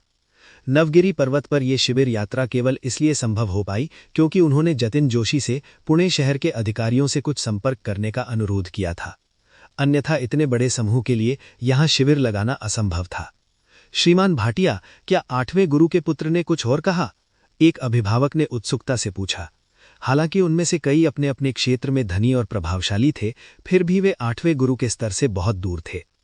रोहित भाटिया की पत्नी, जो देखने में बेहद खूबसूरत थीं, हल्के से मुस्कुराईं। सभी लोग, कल रात हम जोशी परिवार के स्वामित्व वाले एक गर्म पानी के रिजॉर्ट में ठहरेंगे। युवा स्वामी जोशी स्वयं वहां होंगे, इसलिए आप उनसे तब पूछ सकते हैं। भीड़ में एक साथ हैरानी की लहर दौड़ गई। क्या वे जोशी परिवार के गर्म पानी के रिजॉर्ट में ठहरे थे? वो जगह तो मशहूर थी। कहा जाता था कि 8वें गुरु ने उसे कभी आम जनता के लिए नहीं खोला, उसे केवल अपने दोस्तों और खास मेहमानों के लिए ही आरक्षित रखा था। रोहित भाटिया के संपर्क वाकई प्रभावशाली थे। श्रीमान भाटिया, आपको कल हमें यंग मास्टर जोशी से अवश्य मिलवाना चाहिए, कई अभिभावकों ने हंसते हुए कहा। वे सभी जानते थे कि ऊंचे पदों पर दोस्त होना फायदेमंद होता है। अगर वे जोशी परिवार जैसे किसी शक्तिशाली संगठन से जुड़ जाएं, तो क्या उन्हें फिर कभी पैसे कमाने की चिंता करनी पड़ेगी? बिल्कुल बिल्कुल, रोहित भाटिया ने मुस्कुराते हुए कहा। वे एक बार फिर सबका ध्यान अपनी ओर खींच रहे थे और इस भूमिका का उन्होंने भरपूर आनंद लिया। उनकी बेटी रिया भाटिया ने भी गर्व से अपना सिर ऊंचा किया और सानवी सिंह की ओर देखा। अध्याय 57 जादूगर। उस भाव से मानो ये लग रहा था, मेरे पापा तो कमाल के हैं, है ना? तुम्हारे पापा कैसे हैं? सानवी सिंह ने अपने होंठ सिकोड़ दिए और चुप रहीं। देवेंद्र शाह का रुख कहीं अधिक दृढ़ था। रिया भाटिया, मैंने तुम्हें कितनी बार कहा है, अगर तुम बड़ी बहन को परेशान करती रहोगी तो मैं तुम्हारे साथ नहीं खेलूंगी। रिया भाटिया ने निराशा में पैर पटके। जब से सानवी सिंह गैलेक्सी किंडरगार्टन में आई थी, देवेंद्र शाह हमेशा बहन सानवी और बड़ी बहन के बारे में बातें करती रहती थी, जिससे उसे बिल्कुल अनदेखा महसूस होता था। रिया भाटिया ने सानवी सिंह को घूरते हुए चिल्लाकर कहा, पापा मुझे बारबेक्यू चाहिए। ठीक है। रोहित भाटिया तुरंत सहमत हो गए। युवावस्था में उनका पहला उद्यम बारबेक्यू का था। हालांकि उन्होंने ज्यादा पैसे नहीं कमाए थे, लेकिन उन्होंने इस कला को सीखने के लिए दूर दूर तक यात्रा की थी, इसलिए उनके कौशल स्वाभाविक रूप से उत्कृष्ट थे। सब लोग, चलिए मांस को सीख में पिरोते हैं और सब्जियां धोते हैं, ग्रिलिंग का काम मैं संभाल लूंगी। रोहित भाटिया ने मुस्कुराते हुए कहा। ओह, क्या ये बोझ नहीं होगा? लगता है हमें मुफ्त में खाना खाना पड़ेगा। बॉस भाटिया वाकई बहुत उदार हैं। रोहित भाटिया तारीफों की बौछार में मग्न हो गए। जल्द ही कुछ परिवारों को छोड़कर, जिन्होंने खुद खाना बनाने की योजना बनाई थी या जो रोहित भाटिया के घमंडी रवैये को बर्दाश्त नहीं कर सकते थे, अधिकांश माता पिता उनके आसपास जमा हो गए थे। खाना खाना गौण था, मुख्य उद्देश्य मेल जोल बढ़ाना था। 5-6 मीटर की दूरी से रिया भाटिया ने अपनी जीभ बाहर निकाली और फुसफुसाते हुए कहा, मैं तुम्हें कुछ नहीं देने वाली, तुम बस ईर्ष्या करो। पापा, मुझे भी बारबेक्यू चाहिए, सानवी सिंह ने फुसफुसाते हुए कहा। ठीक है। विवान सिंह का स्वभाव अच्छा था और वो हमेशा अपनी बेटी को लाड प्यार करने के लिए तैयार रहता था। सानवी, देवेंद्र शाह, तुम क्या खाना चाहते हो? मैं तुम्हारे लिए कुछ भी बना सकता हूं। विवान सिंह की बात सुनकर देवेंद्र शाह और सानवी सिंह दोनों की आंखें चौड़ी हो गईं और वे एक साथ चिल्लाईं, मांस, मांस। दूर से रिया भाटिया की निगाहें चालाकी से इधर उधर घूम रही थीं और वो चिल्लाई, देखो, सानवी के पापा जादू का करतब दिखाने वाले हैं। रोहित भाटिया और बाकी माता पिता उत्सुकता से देख रहे थे। इस सुनसान इलाके में बिना किसी जादुई सामान के वो हवा से चीजें पैदा करने की योजना बना रहा था। वो जरूर सपना देख रहा था। भीड़ की उपहास भरी निगाहों के बीच विवान सिंह ने खाली हवा में एक इशारा किया और उसकी हथेली में एक खाल उतरा हुआ मेमना प्रकट हो गया। ओह! कुछ क्षणों के लिए पूरा इलाका सन्नाटे में डूब गया। रोहित भाटिया की आंखें सदमे से चौड़ी हो गईं। उसने ऐसा कैसे किया? और क्या खाना चाहते हो? विवान सिंह ने मुस्कुराते हुए पूछा। मांस, मांस। विवान सिंह को समझ नहीं आ रहा था कि दोनों छोटे बच्चे मांस के प्रति इतने आकर्षित क्यों थे, लेकिन उसने हाथ हिलाकर अपने भंडार गृह से कई प्रकार के मांस निकाल लाए। वहां ड्रैगन का मांस था, वहां समुद्री हिरण का मांस भी था। उन्होंने एक बार ब्लैक ड्रैगन का मांस चखा था, लेकिन ये समुद्री हिरण का मांस बिल्कुल अलग था। ये गहरे समुद्र में रहने वाले समुद्री हिरणों से प्राप्त हुआ था। ये दुर्लभ थे और प्रत्येक समुद्री हिरण की साधना का स्तर परम पूजनीय था। अत्यंत उग्र और जंगली होने के कारण इन्हें पकड़ना बेहद मुश्किल था। अमरलोक के काले बाजार में समुद्री हिरण का एक टुकड़ा लाखों स्पिरिट स्टोन में बिक सकता था, जो इसे ब्लैक ड्रैगन के मांस से भी महंगा बनाता था। ग्रिल के बिना बारबेक्यू कैसा? रोहित भाटिया ने व्यंग्यात्मक रूप से कहा। वो विवान सिंह की क्षमताओं से हैरान था, लेकिन इस बात से भी नाराज था कि उसकी प्रसिद्धि छीन ली गई थी। कई माता पिता जो अपने व्यवसाय को बढ़ाने के लिए रोहित भाटिया का पक्ष जीतना चाहते थे, उन्होंने सहमति में सिर हिलाया। उन्हें नहीं पता था कि विवान सिंह ने ये कैसे किया, लेकिन इतना सारा खाना बनाने के बाद वो निश्चित रूप से हवा से ग्रिल तो नहीं बना सकता था ना। लेकिन रोहित भाटिया के बोलते ही विवान सिंह के सामने एक ऊंची टांगों वाली ग्रिल आ गई, जिसमें कई प्रकार की चटनियां भी थीं। अन्य अभिभावकों ने रोहित भाटिया को विचित्र भावों से देखा। उसे ऐसा लगा जैसे किसी ने उसके चेहरे पर जोरदार थप्पड़ मारा हो और उसके गालों पर जलन भरी पीड़ा फैल गई हो। चलो कुछ समुद्री मांस लेते हैं, लहसुन वाले सीपे तो भूल ही नहीं सकते, विवान सिंह ने बुदबुदाते हुए कहा। देखते ही देखते उसके सामने मछलियां, झींगे और तरह तरह के केकड़े और समुद्री घोंगे तैरते हुए समुद्री भोजन का ढेर लग गया। हालांकि ये वो समुद्री भोजन नहीं था जिसे देखने की सबको आदत थी। अकेले सीपियां ही वॉश बेसिन जितनी बड़ी थीं। सूरज की रोशनी में क्रिस्टलीय चमक बिखेर रही थीं और उन पर समुद्र की सुगंध तैर रही थी। बाल्प। भीड़ में से किसी को पहले से ही सांस लेने में दिक्कत हो रही थी। विवान सिंह के भोजन की विविधता से बिल्कुल विपरीत, जो सड़क किनारे के किसी खाने के स्टॉल की तरह विविध था, रोहित भाटिया का बारबेक्यू काफी साधारण था, जिसमें केवल मांस और सब्जियां ही परोसी जाती थीं। तुमने ये कैसे किया? राधिका राजपूत ने हैरानी भरे चेहरे के साथ धीरे से विवान सिंह की बांह थपथपाई, लेकिन फिर उसे याद आया कि कुछ ही दिन पहले उसने उसे 20 किलोमीटर से भी ज्यादा दूर टेलीपोर्ट कर दिया था। भला कोई इंसान ऐसा कैसे कर सकता है? अंकल विवान दुनिया के सबसे महान जादूगर हैं। उनका सबसे खास चमचा देवेंद्र शाह पहले से ही तैयार खड़ा था और पूरी ताकत से चिल्ला रहा था, अंकल विवान कमाल के हैं। क्या तुम्हारे पापा जादू कर सकते हैं? सानवी सिंह की खूबसूरत आंखें मुस्कुराते हुए अर्धचंद्राकार आकार में मुड़ गईं जब उसने रिया भाटिया को प्यार से देखा। बेशक मेरे पापा कर सकते हैं, वो भी जादूगर हैं। पापा आप भी कर सकते हैं। काश मैं कर सकता, लेकिन दिक्कत यह है कि मुझे नहीं पता कैसे। रोहित भाटिया के चेहरे पर थोड़ी झंझनाहट हुई। उसने जबरन मुस्कुराते हुए कहा, मैंग, पापा किसी और दिन तुम्हारे लिए कोई तरकीब दिखाएंगे। नहीं, मैं चाहती हूं कि तुम इसे अभी करो। रिया भाटिया लगभग रोने लगी और गिड़गिड़ाने लगी। सानवी के पापा कर सकते हैं, तुम क्यों नहीं कर सकते? रोहित भाटिया का चेहरा बिगड़ गया। उनके लिए गुस्सा करना उचित नहीं था, इसलिए उन्होंने और उनकी पत्नी ने अपनी बेटी को सांत्वना दी। हालांकि उन्हें ऐसा लग रहा था कि वो गुस्से से फट पड़ेंगे। इसमें दिखाने लायक क्या है? ये तो बस कुछ जादू के करतब हैं, रोहित भाटिया की पत्नी ने उपहास भरे ढंग से कहा। आजकल जादू से गुजारा नहीं किया जा सकता, ये तो बस एक घटिया कला है। किसी ने भी उसका समर्थन नहीं किया। सन्नाटा छा गया, क्योंकि गैलेक्सी किंडरगार्टन में अपने बच्चों को भेजने वाले माता पिता आमतौर पर समझदार और अनुभवी होते हैं। वे सभी जानते थे कि विवान सिंह ने अभी जो जादू दिखाया था, उसके आधार पर वो आसानी से किसी भी अन्य जादूगर को मात दे सकता था। दुनिया पर राज करना शायद अतिशयोक्ति हो, लेकिन भारत देश में नंबर 1 बनना निश्चित रूप से संभव था। पता नहीं ये घटिया बात है या नहीं, लेकिन तुम में शिष्टाचार की कमी तो बिल्कुल है।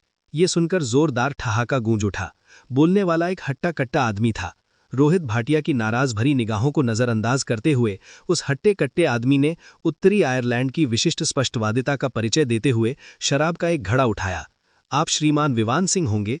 मेरा नाम बलवंत चौहान है, मैं मीरा चौहान का पिता हूँ। आप मांस लाए हैं और मैं शराब लाया हूँ। क्या आप एक घूंट पीना चाहेंगे? आपका जादू अद्भुत था और ये कोई मामूली कला नहीं है। स्वागत है, विवान सिंह ने हंसते हुए कहा। हालांकि देवेंद्र शाह ने उसके सवाल को बीच में ही रोक दिया था। राधिका राजपूत का मूड अच्छा था। उसने अकेले आए परिवारों को भी दावत में शामिल होने के लिए आमंत्रित करना शुरू कर दिया। आखिर उनके पास बहुत सारा खाना था और उसे बर्बाद करना एक बुरी आदत है। जहां तक उन माता पिता की बात है जो पहले रोहित भाटिया के यहाँ आते थे, अब उनमें आने की हिम्मत नहीं थी, चाहे उनके बच्चे कितना भी आना चाहते हों। विवान सिंह ने इस अवसर का लाभ उठाकर कई नए दोस्त भी बनाए। उन्होंने मांस के बड़े बड़े टुकड़े खाकर और शराब के बड़े बड़े घूंट पीकर खूब आनंद उठाया। राधिका राजपूत ने भी बलवंत चौहान के गृहनगर की घोड़ी माद की शराब का एक बड़ा कटोरा पिया, जिससे उनका सुंदर चेहरा मदहोश कर देने वाली लालिमा से खेल उठा। उनकी हर मुस्कान और हाव भाव मोहक थे और कई पिताओं के लिए उनसे नजरें हटाना असंभव हो गया। फिर थोड़ी देर बाद पूरे इलाके में एक सामूहिक हैरानी की लहर दौड़ गई, क्योंकि उन सभी को उनकी पत्नियों ने चुटकी काट ली थी। केवल बलवंत चौहान ही जोर जोर से चिल्ला रहे थे, विवान सिंह, तुम सचमुच भाग्यशाली हो कि तुम्हें इतनी सुंदर पत्नी मिली है। बलवंत चौहान की पत्नी ने उसे एक ऐसी मुस्कान दी जो पूरी तरह से मुस्कान नहीं थी। जानलेवा इरादे को भांपते हुए उसका शरीर अकड़ गया और उसने तुरंत कहा, लेकिन मैं तुमसे ज्यादा भाग्यशाली हूं, मेरी पत्नी तुमसे ज्यादा खूबसूरत है। राधिका राजपूत ने चंचल मुस्कान के साथ कहा, भाभी के सम्मान में एक टोस्ट। विवान सिंह ने भी अपना प्याला उठाया और दिल खोलकर हंसा। भाभी के लिए मैं खूब मेहनत करूंगा ताकि अगले जन्म में मैं बड़े भाई चौहान की तरह शादी कर सकूं। बलवंत चौहान कैसे? विवान सिंह ने कुछ देर रुकने के बाद आखिरकार कहा, तुम्हारी जैसी खूबसूरत पत्नी। अध्याय 58 गोल गोल घूमना। देवेंद्र शाह ने विवान सिंह को प्रशंसा भरी निगाहों से देखा। भले ही घर लौटने पर अंकल विवान को वॉशबोर्ड पर घुटने टेकने पड़े, लेकिन थोड़ी शरारत करना कितना मजेदार है। दोपहर से लेकर शाम तक बारबेक्यू चलता रहा। विवान सिंह की तरफ बच्चों और शिक्षिका सक्सेना समेत 20 से भी कम लोग थे और सभी ने पेट भरकर खाना खाया। वहीं रोहित भाटिया की तरफ 80 से ज्यादा लोग थे। ग्रिल छोटी थी और सिर्फ वही धीरे धीरे खाना बना रहे थे, इसलिए बच्चों को भी पेट भर खाना नहीं मिल पा रहा था। बड़ों की तो बात ही छोड़िए। इसके अलावा शायद ये सिर्फ उनकी कल्पना थी, लेकिन विवान सिंह के यहाँ खाना खाने वाले माता पिता को लगा कि उनकी त्वचा पहले से कहीं ज्यादा गोरी हो गई है, मुहासे गायब हो गए थे और झाइयां हल्की हो गई थीं। बलवंत चौहान को सबसे ज्यादा शक उनकी गठिया की बीमारी पर हुआ। शराब पीने से हमेशा गठिया की बीमारी बढ़ जाती थी, लेकिन इस बार मामला अलग था। उन्होंने न सिर्फ शराब पी थी, बल्कि काफी मात्रा में समुद्री भोजन भी खाया था, और हैरानी की बात यह थी कि उन्हें जरा भी तकलीफ महसूस नहीं हुई। बलवंत चौहान ने अपना माथा थपथपाया। मैं जरूर नशे में हूं। इसका कारण केवल विवान सिंह ही जानता था। इन स्वादिष्ट व्यंजनों को खाने से आम लोगों की उम्र 10 साल तक बढ़ सकती थी और उनकी छोटी मोटी स्वास्थ्य समस्याएं भी ठीक हो जाती थीं, लेकिन उसने कुछ नहीं कहा। विवान सिंह के लिए पृथ्वी पर रहना और जिन लोगों से वो अभी अभी मिला था, उनके साथ बैठकर मांस खाना और पीना अपने आप में एक दुर्लभ अनुभव था, बहुत संतोषजनक। विवान सिंह की तरफ कई माता पिता ने पेट पर हाथ फेरते हुए संतुष्टि की सांस ली। बच्चों के साथ घूमने जाना कोई मामूली परेशानी नहीं थी, बल्कि किसी भव्य दावत में जाने जैसा था। ये बारबेक्यू सचमुच बहुत स्वादिष्ट था। अपने जीवन पर नजर डालें तो ये बारबेक्यू यकीनन उनके द्वारा खाया गया अब तक का सबसे स्वादिष्ट भोजन था, जिसकी कोई तुलना नहीं थी। प्रशंसा मिलने पर विवान सिंह ने अपनी उपलब्धियों को छिपाते हुए बस मुस्कुरा दिया। शिक्षिका सक्सेना ने घोषणा की, दोपहर का समय सभी गतिविधियों के लिए है, लेकिन सुरक्षा का पूरा ध्यान रखें। माता पिता अपने बच्चों को सैर पर ले जा सकते हैं, गर्म पानी के झरनों पर जा सकते हैं या आराम कर सकते हैं। हम आज शाम 6 बजे अलाव पार्टी के लिए समय पर इकट्ठा होंगे। समझ गए? बड़ों ने एक साथ जवाब दिया। कुछ माता पिता इतनी थकान महसूस कर रहे थे कि हिलने डुलने की भी हिम्मत नहीं थी, इसलिए वे शिविर स्थल पर ही रुके रहे। लेकिन बलवंत चौहान जैसे कुछ अन्य लोग अपनी बेटी मीरा चौहान को लेकर पैदल यात्रा पर निकल पड़े। विवान सिंह और राधिका राजपूत ने भी ऐसा ही किया। हालांकि देवेंद्र शाह उनके साथ जाने के लिए बेताब था, लेकिन नेहा सक्सेना ने उसे गर्दन से पकड़ लिया। देवेंद्र शाह, तुम मेरे साथ चलोगे। उसका भाग्य एक बार फिर से इसे बेरहमी से विफल कर दिया गया था। बहन सानवी, शिक्षिका सक्सेना मुझे अपने साथ ले जा सकती हैं, लेकिन मेरा दिल नहीं ले सकती। मैं हमेशा आपकी नंबर 1 चमचा रहूंगी। नेहा सक्सेना। सानवी सिंह। उसने अपना छोटा सा चेहरा ढक लिया और फुसफुसाते हुए बोली, पापा मम्मी जल्दी चलो, बहुत शर्मा रही है। सड़क के किनारे कई प्राकृतिक गर्म पानी के झरने थे। जिन कुंडों में सीधे प्रवेश करना अत्यधिक गर्म था, उन्हें या तो बाड़ लगाकर खतरे की चेतावनी के साथ घेर लिया गया था या पूरी तरह से सील कर दिया गया था। केवल उपयुक्त तापमान वाले गर्म पानी के कुंड ही जनता के लिए खुले थे। विवान सिंह ने कहा, प्रिय, क्या हम साथ में गर्म पानी के झरने में डुबकी लगाएंगे? राधिका राजपूत ने बिना कुछ कहे विवान सिंह की ओर देखा। हमारी बेटी यहीं है, मैं तुम्हारा क्या बिगाड़ सकता हूं? विवान सिंह ने कहा, आंखें चौड़ी करते हुए। पापा और मम्मी जो भी करें कोई फर्क नहीं पड़ता। सानवी कुछ देख या सुन नहीं सकती। सानवी सिंह ने अपनी आंखों को प्यारे अंदाज में ढकते हुए कहा। राधिका राजपूत, ये मेरी बेटी है, बिल्कुल। हमारे स्विमसूट कैंप साइट पर ही हैं, राधिका राजपूत ने मना कर दिया। इससे भी महत्वपूर्ण बात यह थी कि दोपहर का काफी समय हो चुका था और अगर दूसरे लोगों ने उन्हें देख लिया तो अच्छा नहीं लगता। विवान सिंह कुछ हद तक निराश था, लेकिन उसने इस मामले को आगे नहीं बढ़ाया। नवगिरी पर्वत का नज़ारा बेहद खूबसूरत था और हवा भी बहुत ताज़ी थी। विवान सिंह ने जंगल में जंगली खरगोश और अन्य छोटे जानवर भी देखे, लेकिन विवान सिंह ने उन्हें बख्श दिया। उन्हें ये आभास हो गया था कि यद्यपि नवगिरी पर्वत आध्यात्मिक ऊर्जा का स्रोत नहीं था, फिर भी इसकी आध्यात्मिक ऊर्जा प्रचुर मात्रा में थी। यदि ये छोटे जानवर भाग्यशाली रहे तो संभवतः वे आध्यात्मिक जागृति प्राप्त कर सकते हैं और साधना के मार्ग पर अग्रसर हो सकते हैं। मैं इन्हें खा लूंगा, इनका स्वाद और भी लाजवाब होगा। सौभाग्य से इस विचार के बारे में किसी और को पता नहीं था, वरना वे निश्चित रूप से विवान सिंह को शैतान घोषित कर देते, क्योंकि उसने प्यारे खरगोशों को भी नहीं बख्शा था। वे भीड़ के पीछे पीछे पहाड़ की चोटी तक नहीं पहुंचे। ऐसा लगता था मानो सानवी सिंह को जंगल के रास्तों से विशेष लगाव था। वो कई छोटी नदियों को पार करती हुई जंगल में इधर उधर भटकती रही, यहाँ तक कि राधिका राजपूत को भी लगने लगा कि कहीं वे रास्ता न भटक गए हों। अंत में तीनों जंगल से बाहर निकले और अचानक उनके सामने का नज़ारा खुल गया। नवगिरी पर्वत के भीतर गहराई में एक छिपी हुई घाटी थी। घाटी में एक मध्यम आकार की झील थी और उसके किनारे एक जीर्ण शीर्ण ताओवादी मंदिर स्थित था। हालांकि उसका प्रांगण पूरी तरह से साफ था, कहीं भी कोई खरपतवार नहीं दिखाई दे रही थी। मंदिर के बाईं ओर समतल भूमि के एक टुकड़े को खेत में जोता गया था, जहां विभिन्न प्रकार की सब्जियां और फल उग रहे थे। खेतों में एक आकृति धुंधली सी घूमती हुई दिखाई दे रही थी। गौर से देखने पर पता चला कि वो एक बूढ़ा आदमी था, जिसने ताओवादी वस्त्र पहने हुए थे। उसके बाल, दाढ़ी और भौहें सफ़ेद थीं और वो देखने में किसी अमर व्यक्ति जैसा लग रहा था।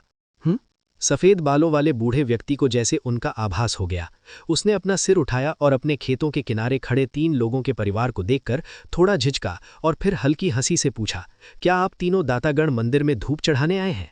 हम संयोग से इस जगह पर आ गए हैं। विवान सिंह ने आसपास का जायजा लेते हुए प्रशंसा करते हुए टिप्पणी की। दाओवादी गुरु, इस प्राकृतिक सौंदर्य के बीच एकांत में रहना आपकी रुचि को और भी परिष्कृत करता है। सफ़ेद बालों वाले ताओवादी ने कड़वी मुस्कान दी। आप गलत समझ रहे हैं उपकारी। ये मंदिर मेरे गुरु ने मुझे सौंपा था और मैं इसे खंडहर में बदलता हुआ नहीं देख सकता था। विवान सिंह ने उस आदमी को गौर से देखा। इस ताओवादी की शक्ति लगभग उस सीमा तक पहुंच चुकी थी जिसे पृथ्वी सहन कर सकती थी। अगर वो चाहे तो केवल अपनी सीमा प्रकट करके वो मंदिर में चढ़ाए जाने वाले धूप दानों की चिंता क्यों करेगा? विवान सिंह को जिस बात में दिलचस्पी थी वो ये थी कि मंदिर के नीचे किसी भयानक चीज को दबाया गया था। दाओवादी गुरु, आप अच्छाई की रक्षा कर रहे हैं या बुराई की? विवान सिंह ने हल्की मुस्कान के साथ पूछा। कौन वास्तव में कह सकता है कि क्या अच्छा है और क्या बुरा? लेकिन इस बूढ़े ताओवादी का मानना है कि अच्छाई ही सबसे अच्छी बात है। थोड़ी देर रुककर उसने आगे कहा, मुझे आप तीनों उपकारिकों से जल्दी जाने का अनुरोध करना होगा। ये जगह खतरनाक है। सानवी सिंह को सारी बातें समझ नहीं आ रही थीं। बोर होकर उसने विवान सिंह के पैर को गले लगा लिया और सिसकते हुए बोली, पापा, सानवी चलते चलते थक गई है। ठीक है, पापा तुम्हें वापस ले जाएंगे ताकि तुम आराम कर सको। विवान सिंह ने अपनी बेटी को गोद में उठाया और बूढ़े आदमी को सिर हिलाकर इशारा किया। अगर अब और नहीं बर्दाश्त कर सकते तो पूर्वी सागर में स्थित कमलगिरी कोर्ट में आकर मुझसे मिलना। उस बूढ़े ताओवादी ने आंखें सिकोड़ते हुए पूछा, क्या मैं आपका आदरणीय उपनाम जान सकता हूं उपकारी? मेरा उपनाम सिंह है और मेरा दिया गया नाम केवल एक अक्षर का विवान है। हल्की हवा धीरे धीरे आती है। बूढ़े ताओवादी ने ताली बजाई और दिल खोलकर हंसे। धीरे धीरे आती है। अद्भुत, बस अद्भुत। राधिका राजपूत पूरी तरह से हैरान थी। आखिर इसमें ऐसा क्या खास था? लेकिन इससे पहले कि वो कुछ पूछ पाती, उसने विवान सिंह को जाते हुए देखा। वो जल्दी से उसके पीछे गई और धीमी आवाज में पूछा, विवान सिंह, क्या ये ताओवादी थोड़ा अजीब नहीं लगता? बिल्कुल नहीं। विवान सिंह ने अपना सिर हिलाया और मन ही मन बुदबुदाया, पूरी दुनिया के लिए एक द्वार की रक्षा करना कितना मुश्किल होगा। राधिका राजपूत की भौहें थोड़ी सिकुड़ गईं। तुम किस बारे में बात कर रहे हो? मैं कह रहा हूं, हनी, तुम बहुत खूबसूरत हो। राधिका राजपूत। विवान सिंह की कमर को जोर से चुटकी काटी। दया की भीख मांगते हुए विवान सिंह के बीच राधिका राजपूत ने विवान सिंह को घूरते हुए कहा, यह तुम्हारी बदतमीजी का नतीजा है। विवान सिंह के समूह को दूर जाते हुए देखकर बूढ़ा ताओवादी काफी देर तक चुप रहा।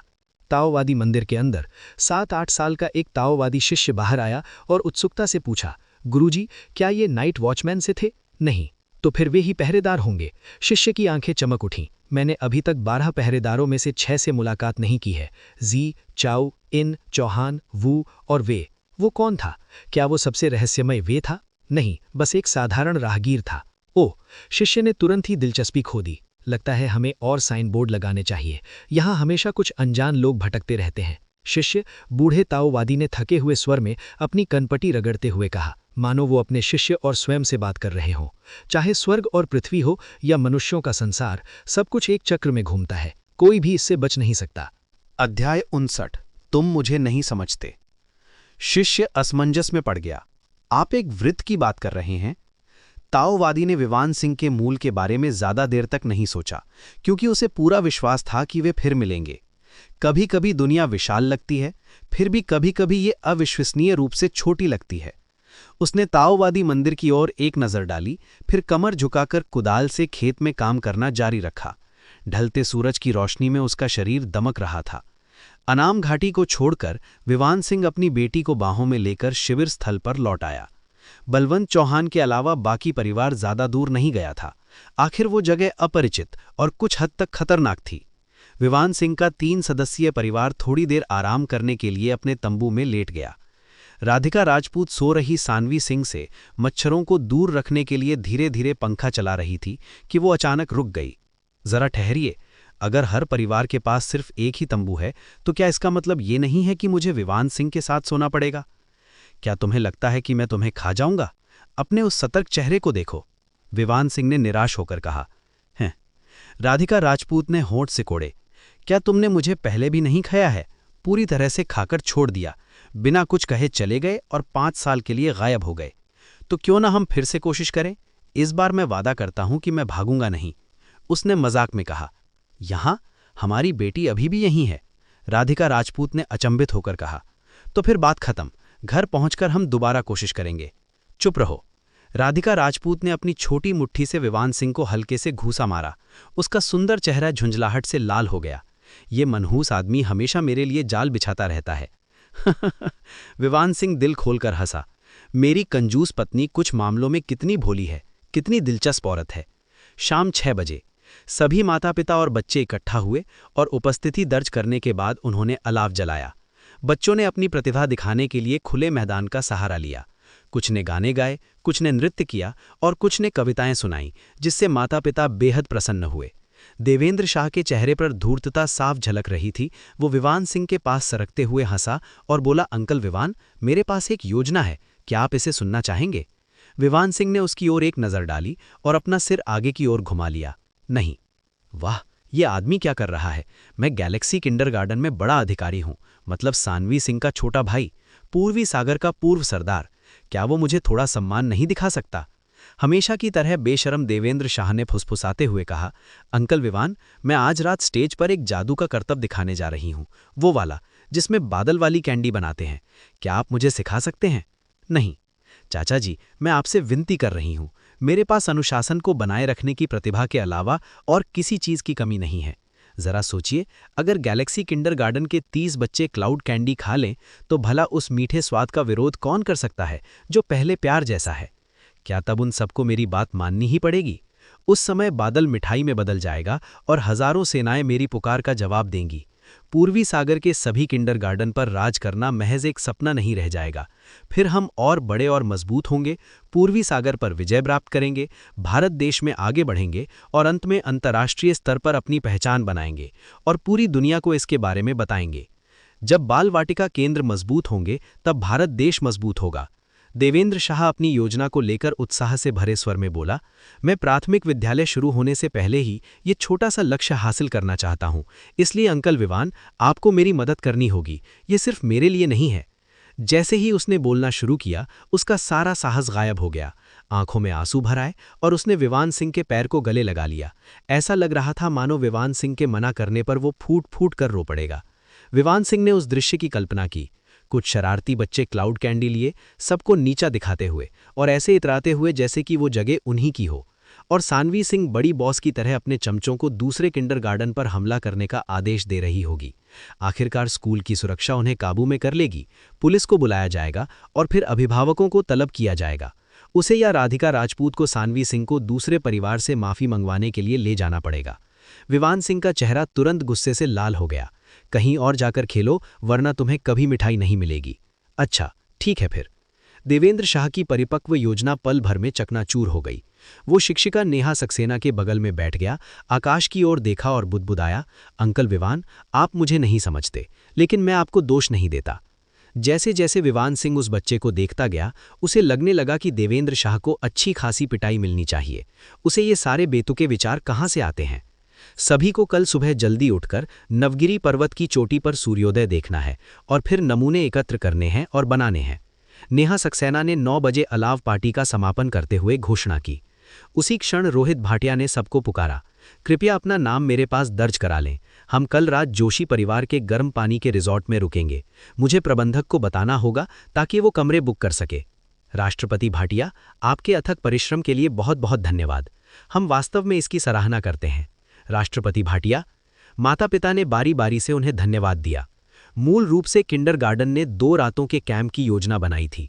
गर्म पानी के रिजॉर्ट में जाने का सुझाव रोहित भाटिया का था। इसके अलावा ये रिजॉर्ट पुणे शहर के 8वें गुरु जोशी के स्वामित्व में था, जो कभी भी आम जनता के लिए खुला नहीं था। विवान सिंह भी अपने परिवार के नाम दर्ज कराने गया। रोहित भाटिया मुस्कुराते हुए बोला, मैं ये सुनिश्चित करूंगा कि हर परिवार को एक शानदार कमरा मिले। सभी ने एक साथ धन्यवाद कहा और फिर सब लोग सोने के लिए अपने अपने तंबुओं में लौट गए। लेकिन रोहित भाटिया ने सूची की एक तस्वीर ली और उसे रिजॉर्ट मैनेजर को भेज दिया। फिर उसने मैनेजर को विशेष रूप से फ़ोन करके विवान सिंह और बलवंत चौहान को सबसे खराब कमरे दिलवाने की व्यवस्था की। तभी उसे पूरी संतुष्टि मिली और वो चैन से सो सका। मेरी उपलब्धि छीनने का यही नतीजा है, मेरी पत्नी का अपमान करने का यही परिणाम है। सूर्योदय देखना, पहाड़ी झरने में खेलना, पौधों और जानवरों के नमूने एकत्र करना और बनाना। वो सुखद सुबह हंसी और खुशी की लहर में बीत गई। उन्होंने शिविर स्थल पर दोपहर का भोजन पकाया। इस बार विवान सिंह ने बस कुछ नूडल्स उबाले, लेकिन उसकी खुशबू पूरे शिविर में फैल गई। रोहित भाटिया, बलवंत चौहान और अन्य लोगों को लगा कि महज एक ही खुशबू से उनका पूरा शरीर तरोताज़ा हो गया, मानो उन्हें बेहतरीन मसाज मिल रही हो। अगर हम उसका सिर्फ एक निवाला खा लें तो क्या हम अमरत्व प्राप्त नहीं कर लेंगे? गल्प। कई लोगों ने बड़ी मुश्किल से अपनी बात पचाई, लेकिन सानवी सिंह ने मुंह फुला लिया। उसने निराश होकर कहा, पापा, यहाँ मांस नहीं है, मुझे मांस चाहिए। ठीक है, ठीक है।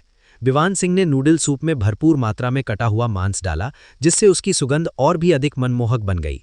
लेकिन देवेंद्र शाह के अलावा किसी और में इतनी हिम्मत नहीं थी कि वो बेशर्मी से खाना मांग सके। तुलनात्मक रूप से उनका अपना भोजन अब बेस्वाद लग रहा था और निगलना नामुमकिन था। बच्चों की नाराज निगाहों के सामने माता पिता को अपराध बोध हुआ और उन्होंने मन ही मन घर लौटकर खाना पकाने के कौशल को सुधारने का संकल्प लिया। अगली बार हम किसी भी कीमत पर विवान सिंह को हमसे आगे नहीं निकलने दे सकते। दोपहर के भोजन के बाद 30 परिवारों ने पिछले 2 दिनों में जमा किया हुआ सारा कचरा समेटा और उसे पहाड़ से नीचे ले आए। फिर वे रिजॉर्ट द्वारा भेजी गई एक लग्जरी बस में सवार होकर जोशी फैमिली रिजॉर्ट की ओर चल पड़े। सभी को आश्चर्य में डालते हुए सड़क से पूरे 1 मील दूर से डामर की सड़क पर लाल कालीन बिछाया गया। सड़क के दोनों तरफ के पेड़ों को गुब्बारों और बैनरों से सजाया गया था। बैनरों पर तो और भी ज्यादा बढ़ा चढ़ाकर लिखा गया था, जैसे स्वागत है श्रीमान भाटिया और स्वागत है गैलेक्सी किंडरलार्टन। प्रिय, ये श्रीमान भाटिया कौन है? रोहित भाटिया की पत्नी ने अनभिज्ञता जताते हुए जोर से पूछा। ये आप तो नहीं हो सकते, है ना? शायद ये मैं ही हूं, रोहित भाटिया हंसते हुए बोले। जतिन जोशी को इस तरह की शानो शौकत बहुत पसंद है। उम्मीद है आप सब उन्हें माफ कर देंगे। फुफ्स। माता पिता चौंक गए। जोशी परिवार अविश्वसनीय रूप से सम्मान दिखा रहा था। रोहित भाटिया को देखते ही उनके चेहरे पर श्रद्धा का भाव तुरंत और भी गहरा हो गया। मैंने हमेशा सुना था कि राष्ट्रपति भाटिया और जतिन जोशी घनिष्ठ मित्र हैं। ये बात सच निकली। राष्ट्रपति भाटिया, मेरी पत्नी का परिवार पुणे शहर से है। भविष्य में हमें आपकी मदद की आवश्यकता पड़ सकती है।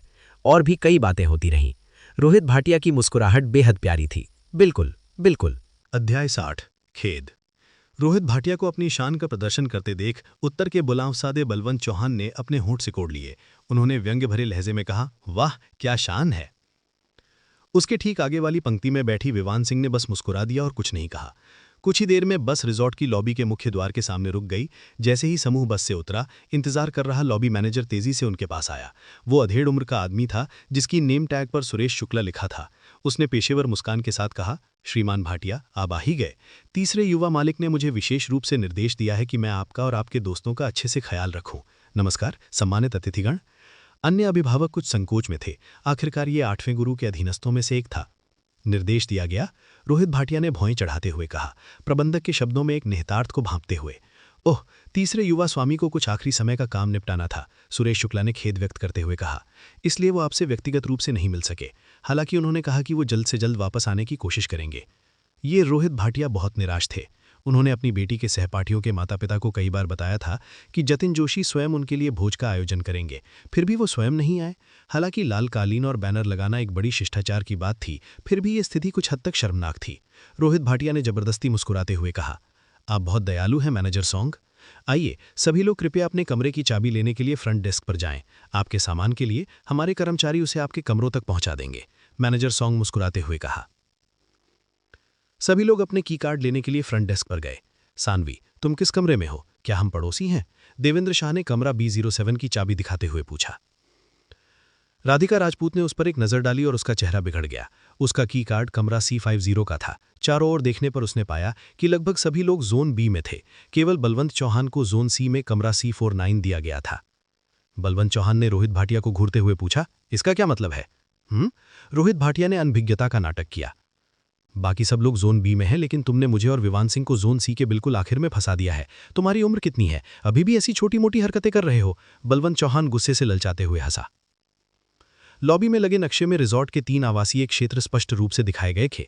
ए, बी और सी। जोन ए में 10 स्वतंत्र आंगन वाले स्वीट थे और जोन बी में 50 आलीशान कमरे थे। जोन सी में 50 साधारण सिंगल कमरे थे। ये कर्मचारियों के रहने का क्षेत्र था, जहां कमरा नंबर जितना कम होता था उतना ही बेहतर था। उन्हें कमरे की गुणवत्ता से कोई परवाह नहीं थी, बल्कि उनका मानना था कि या तो सभी को एक समान स्तर का आवास मिलना चाहिए या फिर बिल्कुल भी नहीं।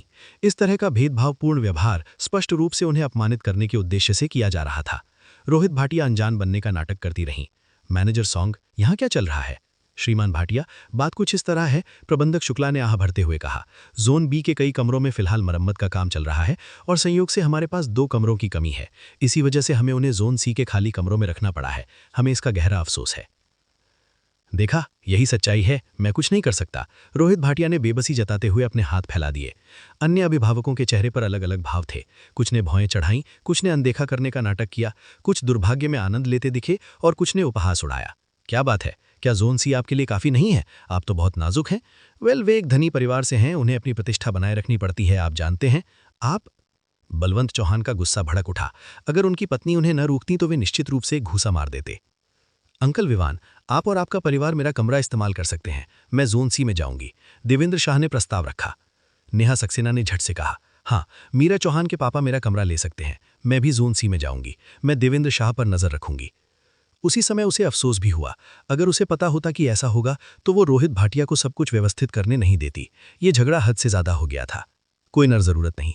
राधिका राजपूत का चेहरा सख्त था और वो हर शब्द को स्पष्ट रूप से बोल रही थी। अगर जोन बी में कमरे नहीं हैं तो मैं जोन ए में रहने के लिए पैसे दूंगी। बिल्कुल, हम खुद इसका भुगतान करेंगे। ये ठीक रहेगा ना? बलवंत चौहान ने गुस्से से उबलते हुए कहा। माफ कीजिएगा, लेकिन हम बाहर से बुकिंग स्वीकार नहीं करते, सुरेश शुक्ला ने सिर हिलाते हुए कहा। हालांकि अगर श्रीमान भाटिया तीसरे युवा स्वामी से बात करें तो शायद कोई अपवाद हो सकता है। ओह, यंग मास्टर जोशी से पूछना नामुमकिन नहीं है, लेकिन खैर, रोहित भाटिया ने अपने होठों पर एक शरारती मुस्कान के साथ कहा। उसने पहले ही निर्णय कर लिया था, जब एक बार विवान सिंह और बलवंत चौहान मदद के लिए उसके पास आएंगे तो वो ठंडे दिल से इनकार कर देगा और उन्हें पूरी तरह से अपमानित होते हुए देखेगा। हालांकि उन्होंने गलत अनुमान लगाया था। विवान सिंह ने रोहित भाटिया की ओर देखा तक नहीं। उसने अपनी पत्नी और बेटी का हाथ पकड़ा और रिजॉर्ट की शटल सेवा की परवाह किए बिना जोन सी की ओर चल पड़ा। विवान सिंह, बलवंत चौहान ने चिढ़कर पुकारा और जल्दी से उसके पीछे चलने लगा। वो हमें इस तरह धक्के दे रहा है और तुम कुछ नहीं कह रहे हो। बिस्तर तो बिस्तर ही होता है, इससे कोई फर्क नहीं पड़ता कि हम कहाँ सोते हैं। चलो पहले कमरा देख लेते हैं, विवान सिंह ने बेपरवाही से कहा। अन्य लोगों की अजीब निगाहों के बीच विवान सिंह अपनी पत्नी और बेटी के साथ वहां से चले गए। जब बाकी सब लोग चले गए तो मैनेजर शुक्ला ने रोहित भाटिया की ओर देखा। श्रीमान भाटिया, उन दोनों परिवारों का कोई खास इतिहास तो नहीं है ना? रोहित भाटिया ने मुस्कुराते हुए कहा। चिंता मत कीजिए मैनेजर सॉन्ग, मैंने उनके बारे में पता लगा लिया है। बलवंत चौहान शराब के व्यापार में है और विवान सिंह एक सामान्य स्कूल डॉक्टर है। उनकी पत्नी पहले एक प्रतिष्ठित परिवार से थी, लेकिन उन्हें परिवार से निकाल दिया गया था। ये तो राहत की बात है। श्रीमान भाटिया, मुझे आपसे अनुरोध करना होगा कि आप तीसरे युवा स्वामी से मेरी सिफारिश करें। आप बहुत विनम्र हैं मैनेजर सॉन्ग, मैं इससे कम कुछ नहीं कर सकता, रोहित भाटिया ने मुस्कुराते हुए कहा। कमरा नंबर C50 का लकड़ी का दरवाजा खोलते ही एक अजीब सी बदबू बाहर आई। चादरें और फर्श बेहद गंदे थे। साफ दिख रहा था कि लंबे समय से उनकी सफाई नहीं हुई थी। सानवी सिंह ने अपनी नाक पकड़ी और बुदबुदाई, पापा मम्मी, बहुत बदबू आ रही है। सानवी यहाँ सोना नहीं चाहती। राधिका राजपूत का चेहरा गुस्से से लाल हो गया। विवान सिंह, चलो घर चलते हैं। ठीक है। विवान सिंह की भौहें लगभग ना के बराबर सिकुड़ी। उसने सोचा था कि रोहित भाटिया चाहे कितना भी संकीर्ण सोच वाला हो, कम से कम एक साफ कमरा तो देगा ही, भले ही वो छोटा हो या उसमें साज सज्जा ठीक ना हो। लेकिन असल में उसने रोहित भाटिया को जरूरत से ज्यादा ही समझ लिया था। अब जब ऐसा था तो वहां रुकने का कोई मतलब नहीं था। हम घर जा रहे हैं। कुछ ही मीटर दूर कमरा C49 में बलवंत चौहान की पत्नी चिल्लाई, मैं यहाँ किसी भी हालत में नहीं रुकूंगी। हमारा सामान अभी तक नहीं आया है, चलिए थोड़ा इंतजार करते हैं, बलवंत चौहान ने गुस्से से कहा। मीरा चौहान, एक गोल मटोल छोटी लड़की, अपने पिता के पास गई और फुसफुसाते हुए बोली, पापा, मुझे थोड़ी भूख लगी है। बलवंत चौहान ने अपनी पत्नी की ओर देखा और हिचकिचाते हुए पूछा, क्या हमें जाने से पहले यहीं खाना खा लेना चाहिए? खाओ खाओ खाओ, बस यही सोचते रहते हो। हमारी इस तरह बेइज्जती हो रही है और तुम खाने के बारे में सोच रहे हो। मैं गुस्से से इतनी भरी हुई हूं कि खा भी नहीं सकती। हम चाहे कितने भी गुस्से में हो, भूखे नहीं रह सकते, विवान सिंह ने मुस्कुराते हुए कहा। मैं खाना बनाऊंगा, मैं तुम्हें दावत दूंगा और फिर हम सब लोग साथ में चले जाएंगे। वाह, बलवंत चौहान बेहद खुश हुआ। विवान सिंह के खाना बनाने की कौशल तो मानो किंवदंती ही थी, किसी चमत्कार से कम नहीं थी। मीरा चौहान भी बहुत प्रसन्न हुई। धन्यवाद अंकल विवान, चलो झील के किनारे चलते हैं। जब वे झील के किनारे पहुंचे तो बलवंत चौहान का परिवार आश्चर्य से देखता रह गया, कैसे विवान सिंह ने मानो जादू से तरह तरह की सामग्रियां, बर्तन और कढ़ाइयां निकाल लीं। वे पूरी तरह से दंग रह गए। बलवंत चौहान ने आश्चर्य व्यक्त करते हुए कहा, यह जादू का करतब मैंने पहली बार नहीं देखा, लेकिन फिर भी ये मुझे हर बार चौंका देता है। ये इतना यथार्थवादी है। तुम्हारा पति ये कैसे करता है? बलवंत चौहान की पत्नी ने राधिका राजपूत को एक तरफ खींचकर फुसफुसाते हुए पूछा। राधिका राजपूत को इस बात का कोई अंदाजा नहीं था कि उसने ये कैसे किया, इसलिए वो सिर्फ झूठ बोल सकती थी। एक जादूगर अपने रहस्य उजागर नहीं करता, ये एक व्यापारिक रहस्य है। अच्छा ठीक है। बलवंत चौहान की पत्नी थोड़ी निराश थी। उसे उम्मीद थी कि वो अपनी बेटी का मनोरंजन करने के लिए ये तरकीब सीख लेगी। झील के ऊपर हल्की हल्की हवा बह रही थी। किनारे पर गमलों में फूल लगे हुए थे, जिनकी खुशबू हवा में घुल रही थी। जब विवान सिंह खाना बना रहे थे, तभी एक मर्सिडीज बेंज कार मुख्य हॉल के सामने आकर रुकी। सोफे पर बैठा रिजॉर्ट मैनेजर बाहर की ओर देखकर अचानक उसका चेहरा पीला पड़ गया और वो झट से उठा और घबराकर हकलाते हुए नए मेहमान का स्वागत करने के लिए बाहर भागा। 8वें गुरु जोशी, आप आ गए। आज के लिए इस वीडियो में इतना ही। अगर आपको यह कहानी पसंद आई हो तो वीडियो को लाइक और चैनल को सब्सक्राइब जरूर करें और इसी तरह की कहानियों के लिए हमारे साथ जुड़े रहें।